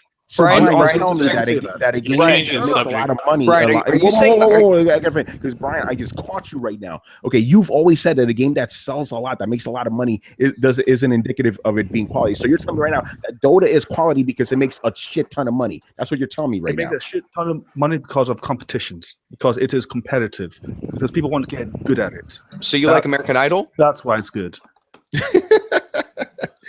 I don't watch that trash. But it's quality. No. But it by the definitions that you just set forth, it's both quality, competitive, and highly popularized. How many successful people come out of American Idol that stay? No, Brett. That is exactly what I said about Dota. I said that Dota 2 is good because it has competitions which invite competitive play, which means that from its popularity, you get lots of successful people. Same shit American Idol does, though, man. No, and that's why I asked Brett, how many successful people come out of American Idol? How many successful people came out of Dota? No one's ever heard of these. Yeah, that was my question, Mate. Like, how many successful people came out of Dota? Name the top 5. Yeah, name the top 5 Dota guys right now. I don't watch Dota. I guarantee you I can right now, bro. I'm not being full of shit. I just don't watch it because I don't care for competitive Dota play. But I'm not being arrogant and ignorant enough to say that it doesn't exist and that it is irrelevant because it exists and it is relevant. You guys just don't know about it. Anyway, it's going off track. Yeah. It's not anti-consumer. That's a stupid. It's anti-consumer. No, it isn't. It's stupid practice that needs to end. I think. No, listen. This is what's going on because Brian wants every game on PC. That's what's going on here. I fucking said it. That's what. At what point did I say that, Tony? You don't want to fuck with these consoles. At what point did I say that? At what point did I say that, Tony? No, that's what you're saying. That's what you're saying, Brian. I said. That's what you're saying. Come on now. I said it now for the third time. I want every game to be on every single platform. And I'll say it again for the fourth time. Every game, every platform. I'll say it for the fifth time. Every game on every platform. I'll say it for the sixth time. Every game on every damn platform. Well, I can't wait for Horizon to have the PS Vita or the 3DS as the lowest common denominator and just bring down the quality of that production. There you go. That would be my fear. Yeah, I can't wait to see that. Ruin PC gaming. Yeah, I don't see why people want to lock out games for other platforms. I think that's stupid. Yeah, because Horizon needs to be on Vita, right? Yeah, because that's fucked up in anti-consumer. The most succinct and non-crazy answer I could give you is it gives people incentive to build a more quality product. It's the basic idea behind competitive capitalism. Buy a fucking piece of plastic, and then what you get from that is you get a bunch of fanboys that like to argue about the pieces of plastic. That's all exclusives do these days. They fuel that fanboy fire. That's like saying books are just paper, though. That's not fair. It's the information. It's the ideas contained within. I'm not wrong though, Brett. No, yes, you are. Yeah, I think you are. I think sit here and say that exclusives are a good thing because they fan the fanboy flames. No, I'm not going to say they're good because they fan fanboy flames. I'm going to say that they do, Brett. That's all they do. Like no, they do more than that. They drive the quality of the game up because they do. You get guys saying, "Oh, these exclusives are better than this exclusives." That's all just stupid talk. Like if all games were on every platform, you never get that discussion. That discussion will not even be a thing anymore. Because there would be no competition, and competition breeds excellence. That's the point that I'm making. It's like saying, why do we need 30 football teams? Let's just have one football team. You know, come on, man. You're missing the point of the argument, Tony. That's exactly what you're saying. It's like let's just homogenize everything. Dude, it's how a biological ecosystem works. You have to have things competing with each other, constantly trying to better themselves to exploit more out of their environment. If there's no competition, then everything just kind of falls to shit. Yeah, you stagnate. Exactly. Anyway, we went well off track, but it was a good topic regardless. All right. Last question for Mr. Dan. Every game on every platform. Yeah, all right. Vita. Yeah, I don't want Tony to misquote me. I don't want anyone in the comments to misquote me. If you misquote me, I'm gonna call you a fucking idiot. Yeah. Let's petition Star Citizen, 3DS, and Vita because every game needs to be on every platform. That'd be good. Hey, you guys can experience the fun as well. Oh yeah, you're full of it right now. I'm not trolling. I'm like, hey, play it. Like, okay, Elite Dangerous is coming out on PS4 this year. That is fantastic. Now, Brian, would you say the same thing if why isn't it coming out on the 3DS? Hold on, Tony. Brian, would you say the same thing if the PC versions were locked to the same frame rate and resolution that their console counterparts were? I would have an issue with that, but then because you're assuming that people are going to put the extra development time into making the PC look better, but what they're saying is multi-class generally pays on the lowest common denominator. So if it were a straight port across all systems, that means Brett, quality would suffer, right? But then you are assuming that it goes up from PC, from console to PC. If it goes down from PC to console, then it works well. Hey, you want to know what happens when you get a game on every single? Hold on, Brett. I need to say this. You know what you get when you get a game that is on every single platform? Mighty Number 9. But no, hold on. Stop. Brian, when you say when a game comes from PC down to consoles, that wouldn't happen if all games were on all systems. Mm-hmm. So you wouldn't have the people putting in the development time. No, you wouldn't have people putting in the development time. I'd say that you're making too big an assumption. No, Brett is 100% on point. They would make it for the lowest common denominator first and then work up. That's how it usually goes, dude. They wouldn't scale it up. There wouldn't be a point. It's easy to port a PC game it's good to port a PC game to a console because you can lower the resolution. But if you develop it for the consoles, fucking take what was it, Dark Souls 2. There was a petition for, I think it was Dark Souls 2. There was a petition to get it on PC. They put it on PC exactly as a straight port as it was because they had developed it with a certain frame rate and a certain resolution. That shit was locked and PC players got pissed. They're like, why can I not adjust my resolution? Because it wasn't designed in the game. The problem here is that you are assuming that it goes from console to PC, whereas if it went from PC to console, you'd have no problems. Like any good developer does, like DICE, like CD Projekt Red, like all those good developers, they start on PC, they work down to consoles, and it's a pretty good show on all platforms. But why would they bother to do that on a truly they don't do that on multi-plat games now? They do. I'm just giving you like 2 examples. Good luck. Yeah, but good luck dumbing down The Witcher 3 into a 3DS, man. Yeah. Well, no, not even that. Like, tell me a game. Tell me a couple games where they've spent the extra development time to take advantage of PS4's higher specs, so that it looks better and runs better on PS4 or at a higher resolution than it does on 360 or Xbox One. Because that doesn't. I don't think that happens. What? All multi-platforms. They have better frame rates on PS4. They have high resolutions on PS4. Like, come on, Brett. Are you talking about just upscaling? Or are you talking about like actually No. having Yeah. better in-game resolutions? Yeah, pretty much all PS4 games, all multi-platforms. Yeah, go to Digital Foundry. Go to Digital Foundry. Like PS4 versions will usually have a high frame rate, a more stable frame rate, or a high resolution, or a combination of all three compared to the Xbox One version. No. I'm talking about like being able to upscale your textures, your anti-aliasing, all the stuff that you can do on PC. Like it's easy to kind of tweak those settings to make your frame rates run faster, especially if you're building down from PC. But again, like Dark Souls 2, if you're building from console up, like why would you bother spending the extra money is my thing. Like why would you bother spending the extra development time and the extra money for something that's not going to garner you extra profit? That's not the way that it's worked in practice so far. Okay, Brett, I honestly don't understand your question right now.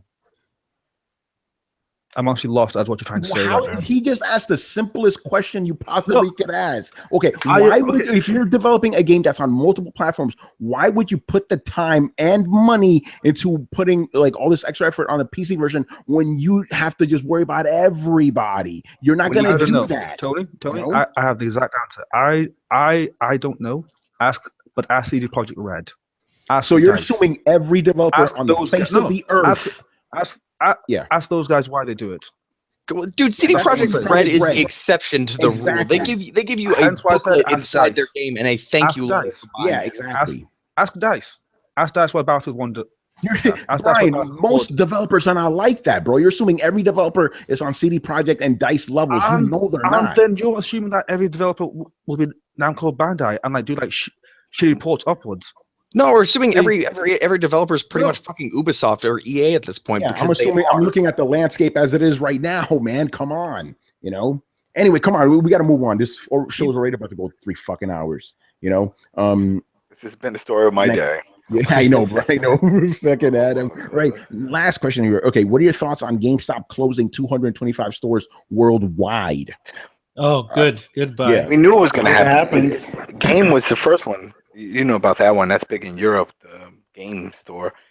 And I knew it was going to happen, especially when the newer consoles launched their own online store. I was like, this is it. On your guys' way out, give me back Funko Land. Yeah. You know what? Well, that Funko Land didn't go out of business. Funko Land got bought.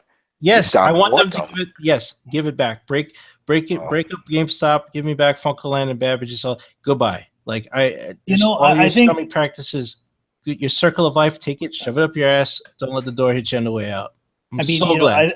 I think a lot of people also, because of all the bad press that the GameStop is getting, they're not buying their games there. They're going to other places. They're going to Targets and Walmarts, and they're going online and Amazon. Right, because they get their pre-orders stolen. Like you pre-order from GameStop, you go there. Like Manny, I told you. Remember, I was supposed to get documents and everything with Metal Gear Solid 2. Dude, they took all that shit. All I got was the game. I pre-ordered the collector's edition. This happened to me over and over again. That's why I stopped giving them money after Metal Gear. Wait! They took shit out of the box.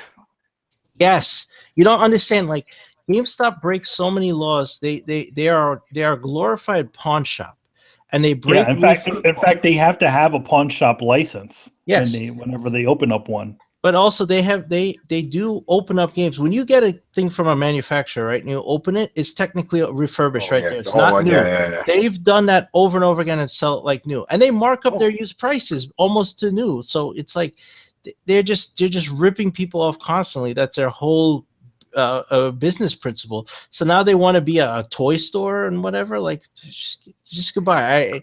I've told because them they bought. They bought Think Geek. Yeah, so they're going to open up a bunch of Think Geek stores. Great. I bought a game. What was it? It was some wrestling game. But I remember I went to the store and they were like, "Oh, the only one we have is the one that we had on display." Right? Yeah, and they didn't charge you less for that, did they? No, and they were like, I said, well, that's used. And they were like, no, it's new. I was like, how is that new if it's open and you're taking it out of the display unit there? It was like, oh, because it's not and the code works. Whole thing. I was like, fuck, whatever. It was the only one because I went to another store and it was a mom and pop. This is on Steinway and they didn't have it. There's only 4 places. I'm like, all right. So then I would go home and then I put the game in and I put in the code and the code said was already used. Of course, because they used it. Yeah, they used. So then I went back to the store and I'm like, yeah, I just bought this game. Remember? She's like, yeah, I know. I was like, well, the code was used. Like, because you used it. She told me. I was like, no, I tried to use it. It said it was already used. And it was like, well, we didn't use it. I'm like, how do I know that? The damn case was open. We went into this whole back and forth to the point that I said, you know what? Give me the number to the regional manager and I'll just. And then she's like, oh, you're such a pain in the ass. She actually called me a pain in the ass. And she was like, oh, because of this damn code. She was like, you know, hold on. So she called up another store and asked, because they all had a display version, and she got the code from that one, and she gave me that code, right? And I said, okay, and I still filed a complaint. And sure enough, that one got closed. I just don't like how GameStops are even laid out. They look like, I don't know if you guys like see like this, but like they look like when you go inside of someone's like basement, like it's just all messed up and dirty. Everything's everywhere. Well, yeah, because the people there don't give a shit enough to keep the stuff together. To be honest, I hope that the being that all these GameStops are closing, that now that you can see more of the mom and pop of video game stores popping I think up. there'll be a resurgence of mom and pop. And plus, like, look, Amazon and Best Buy aren't ripping you off when you like pre-order shit. You can get it from there. Amazon actually gives you a goddamn discount if you pre-order from them. And if you have Prime, so you get when I ordered Nier Automata, me and Tony ordered Nier Automata from Automata, sorry, from Amazon, and we got a discount off of that one. Discount. Prime, baby, Prime. Yes, I'll tell you what. Another time, I had pre-ordered Vice City, right, from GameStop. Went there, they gave me some bullshit, UPS fault, whatever. They didn't have enough copies. So I'm like, fuck this, man. I only put like 10 or 15 bucks down anyway. I went over to Circuit City, which was there at the time I was in Union Square. Walked over to Circuit City. I'm like, hey, you got Vice City yet? Boom, bought it right there. What the fuck? No one needs GameStop. Yeah, but remember, in fact, GameStop has a stipulation. They don't tell people that. They were like, yeah, you put $10 pre-order, but you're not guaranteed a copy unless you pay the full amount. So there's no point. There's no point to them. They're irrelevant at this point with digital sales and whatever. Steam, Amazon deals, Best Buy, whatever. They don't need to exist. We don't need you guys anymore. You take your scummy asses and go away. And even places like Square, who've gotten smart, they actually have a full-on store where you can get all of their collector's editions on. There you go, right? Yeah, so you could order right from the publisher. You could order right from Microsoft too and get some of this shit. So we don't need you. We don't need you guys. To be honest, if I want an exclusive, I probably would want to get it from the actual people rather than rather than going through a store like GameStop. Look, we know GameStop screws over their employees. They screw over consumers. The guys at the top are greedy as fuck. You guys are a glorified pawn shop, and you should go away. So can we just all agree that GameStop is anti-consumer? Yes. They're anti-everyone. They're anti-employee, anti-consumer, anti-competitive. Because they shut down the mom-and-pop stores and they buy shit. Yeah, Carlos, do you want insurance for that statement? Oh, shit. All right, man. Let's move on here, man. It's crazy shit. Where are we? Oh, my man, Vishal Thind. Okay. We're not going to answer this question because it's a little too early, and plus this show's been going on forever. So he asks us, what are your expectations for E3 2017? My man, too early for that right now. Too early. We'll answer this like in June or something, way too early for that shit. So his next question is, as we know that Sucker Punch has been working on a new IP, can we expect their new game to be a complete overhaul from Infamous games, or will it be just like Guerrilla did with Horizon? I hope it's completely brand new, man. Let's do it. No more. I like Infamous, but come on, man, we need something new right now. I feel like it might. I feel like because open world is the jam now for people. I think it's going to be another open world. I can at least think. Oh yeah, yeah. I think you're right about that. Every game's so fucking open world now, So yeah, I feel like people are going to start to rebel against that, because it's like, I don't know. Some of these games, they don't really need to be open world, but they are. Yeah. No, I'm with you, man. I'm getting tired of them too. I don't know. Infamous was one of the. I don't want to say. It wasn't like one of the first open worlds, but it was definitely one of the freer open worlds when it came out. That's kind of one of its defining features. Hey, I got an idea. Hey, make another Sly Cooper. Didn't they just make another Sly Cooper? No, more. Yeah, more. Chris, Oh, yeah, you know what you mean. I'd like it. More.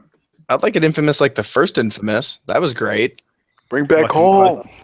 Well, even good just one? dirty bum. no, not even that. Just the feel and the weight and the I'm not sure like if it was the cutscenes or what happened. Like each iteration of Infamous after one, I felt just went downhill. Did you play Second Son? Yeah, I didn't like it. did not Really? like it. But that's an exclusive game, and like they're built for like this, the Oh. platform and take advantage of it, right? It's meant to be great, right? Doesn't work every time. Oh, it doesn't. Okay, I'll remember that for next time. By the what way, I happens? did like the first Yeah. Infamous. I thought that was good. Yeah, first don't know what Infamous was happened. dope. That ending still fucked me up. You know. Second one was all right. I never Yeah, played Second Infamous Son 2 was yet. I didn't really like Infamous that much. Well, you know, you don't like open world games that much. I didn't like it that much, to be honest. I was like, oh, geez, I got to walk over to this place? Fuck you. You're messing with all this space. Give me linear. And plus, come on, Cole McGrath was like a generic asshole. He was.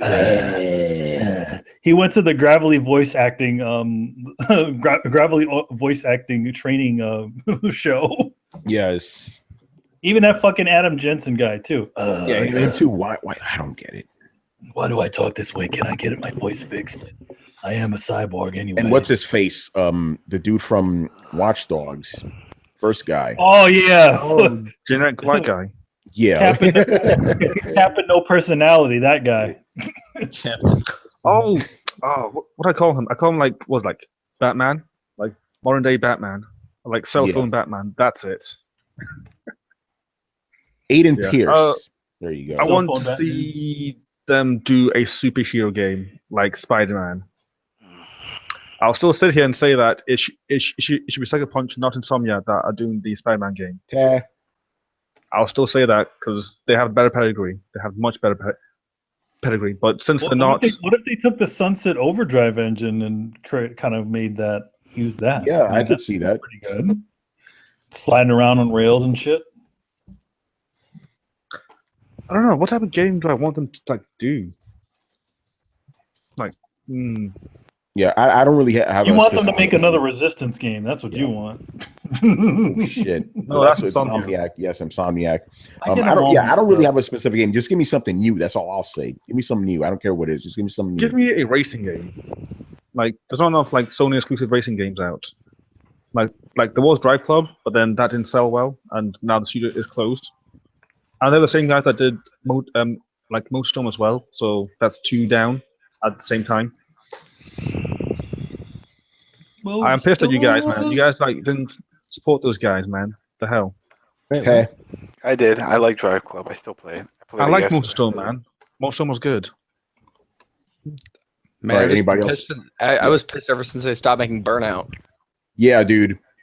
I'm Yeah, with you on that Burnout one. was good. No racing game compares to Burnout to me now. You know, it's like, give me Burnout, man. That's what I Burnout want. ruined Nice me for City. other racing games. It Bring really that did, back. man. Missed Paradise. Like I was playing Forza Horizon 3, the new one, and every time I crash, I just feel disappointed. I'm like, this ain't Burnout, man. This ain't Burnout. You know. By the way, quick shout out to all the fans. Like we've had We're sticking around, man. dude. Not only did they stick around, but the numbers didn't fluctuate. We're still at 34 people.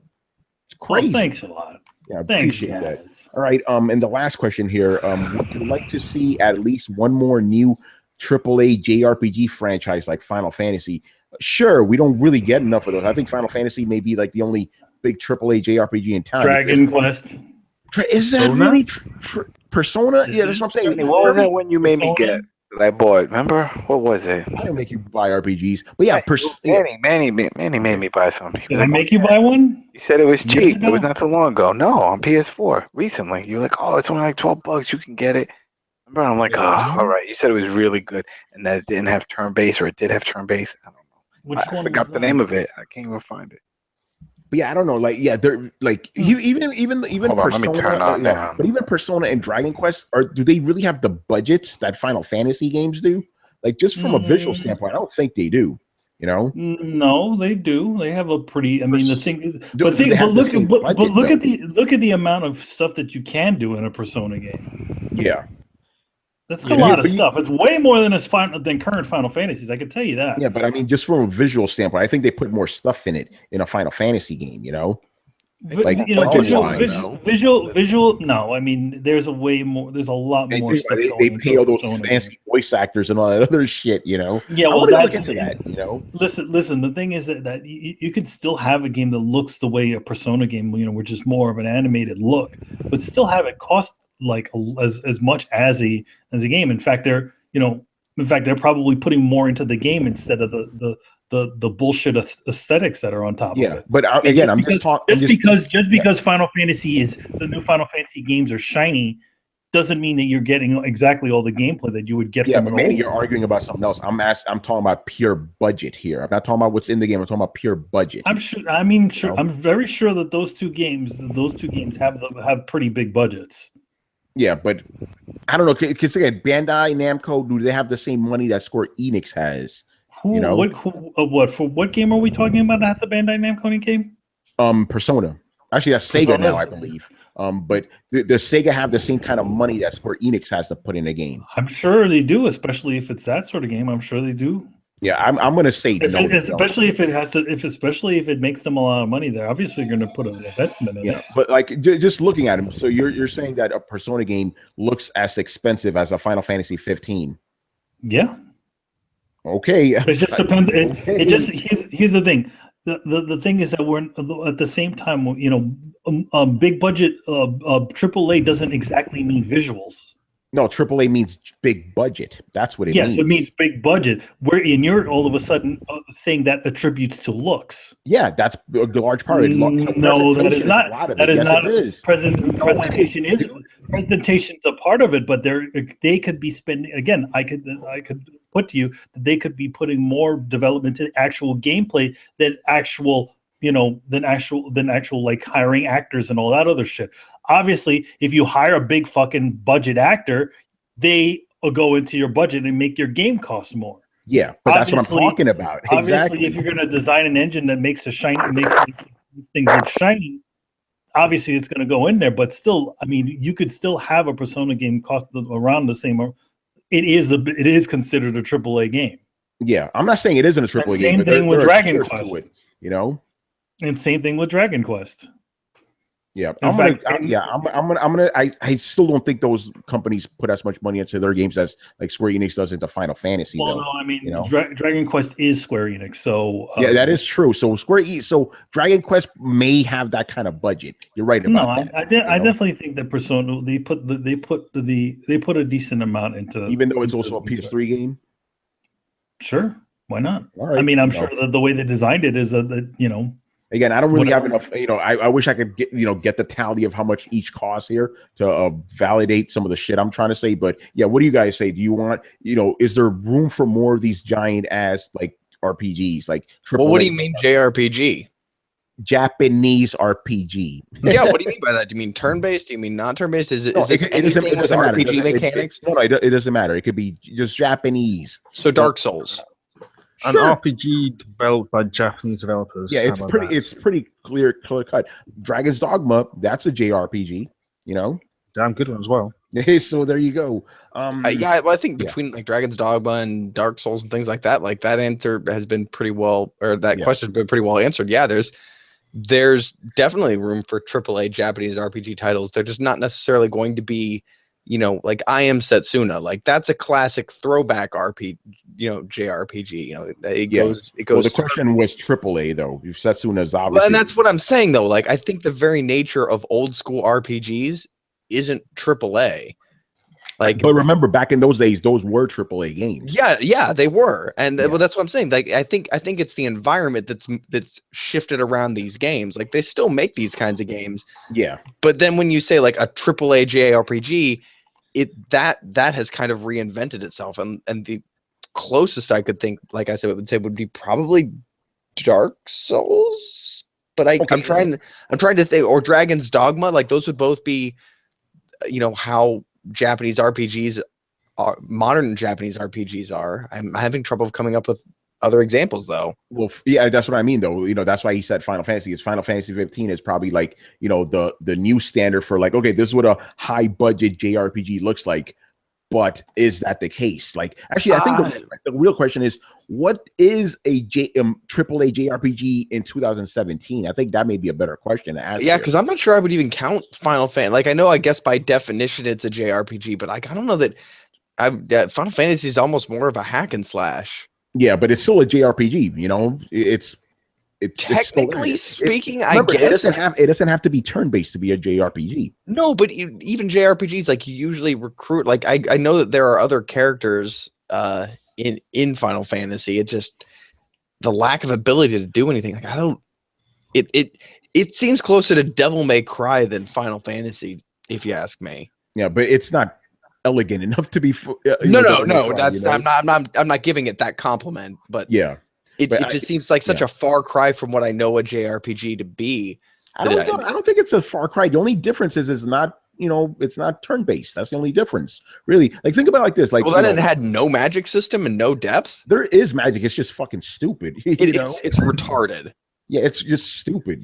That's what it is. Just like Final Fantasy VIII, it had magic in it, but yeah, I guess. Yeah, okay. Yeah, you didn't want to use magic in that game because it would make you weaker, So yeah, but yeah, again, I don't know, man. Like, I think maybe you just have to redefine what a AAA JRPG is in modern days, because old AAA JRPG games wouldn't really cut it anymore. Like, I mean, they do cut it, obviously, Brett, like you said, but they wouldn't make as much money in return, But yeah, Dark Souls is a JRPG. Technically speaking, it is, right? Dragon's Dogma 2, those games were highly successful. So maybe, they need to just get with the times. Even Final Fantasy had to change. Now it's, like an action game, So yeah, sure, they're still viable. It's just they need to just change. And I think we're seeing that already, Or they need to not change, and they're just not considered AAA titles, and they're more mobile games. Yeah, so there's a ton of those, on mobile games. That's true. Very interesting. Anyway, let's get to this contest shit. We're going to be giving away a copy of this Super Mario. How Nintendo Conquered America? It's pretty much the history of Nintendo up until the Wii or the Wii U, right? The book recently got updated and stuff, so. We ran this contest on the last episode of Throwdown. Nobody got it. So we're going to run it again, but this time we're going to ask you a question about it. I see Adam's screen is black, though. Adam, are you still there? Uh-oh. He's probably killing that fly. Oh, shit. That's right. Adam, you killing that fly, son? Yeah, it won't die. It won't die. Well, Adam, ask us a good question about this game, bro. The one you picked for. Let me also get the shot up. Yeah. Oh, I'm trying to kill this fucking fly. This is like. Let me get you the song, Manny. I don't think I have that ready. Oh. No, I don't have that. Okay, I'll get it for you. I don't know if I would give a question more like. Oh shit! Hey Adam, can you type the name of the game in here? I totally forgot the fucking. This is how rare it is. I don't even know. Just type it in there real quick. It's a long name. I totally forgot the name of this shit. What was it?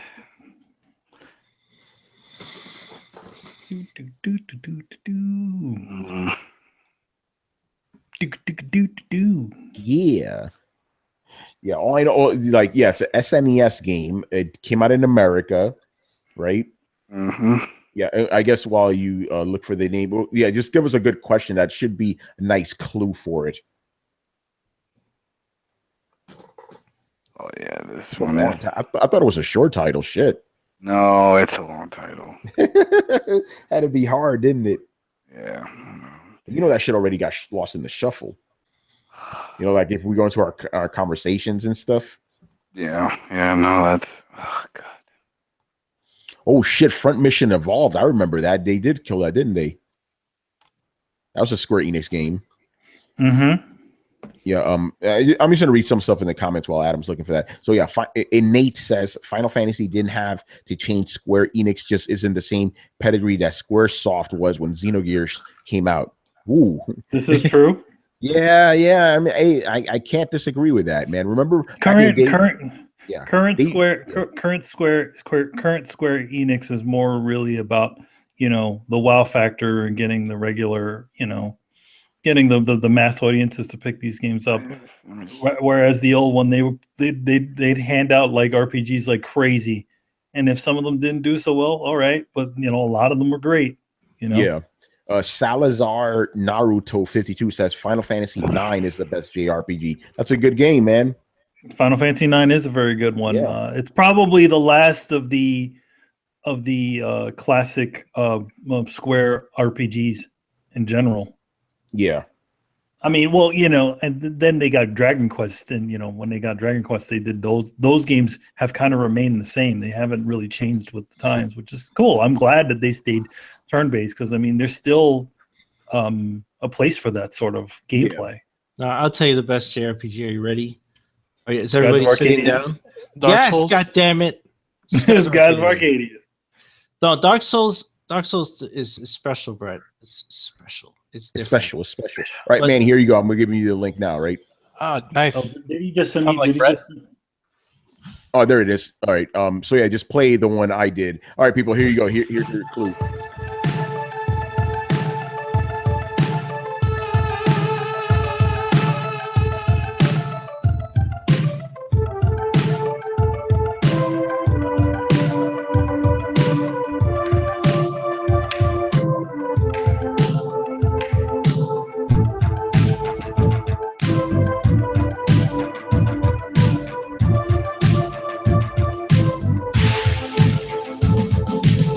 All right, kill it. All right, Adam, you got to ask a question though, man. No one's gonna get. It's more like I have to give more of a hint because it's not related to anything. It's not related to anything pop culture. It's not related to anything that's relevant to anything in the Super Nintendo world. So, how about I just say, it's in the title has something in the realm to do with being a doctor. We say that again, louder. The title has something to do in the realm of being a doctor. Okay. That's in the title. Something that would be related to that. So that's it. I should narrow it down because there's not many games. Yeah, somebody's gonna say Dr. Mario now. Watch. Yeah. It's not a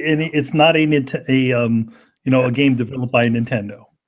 No, it's not. It's not that's the first thing. Yeah, it's definitely not a Super Nintendo.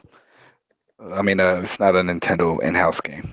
Yeah, Shanafsky says if they showed gameplay, it would be better to easy. It would be easier to figure out. Yeah, but we don't want to do that. Easy.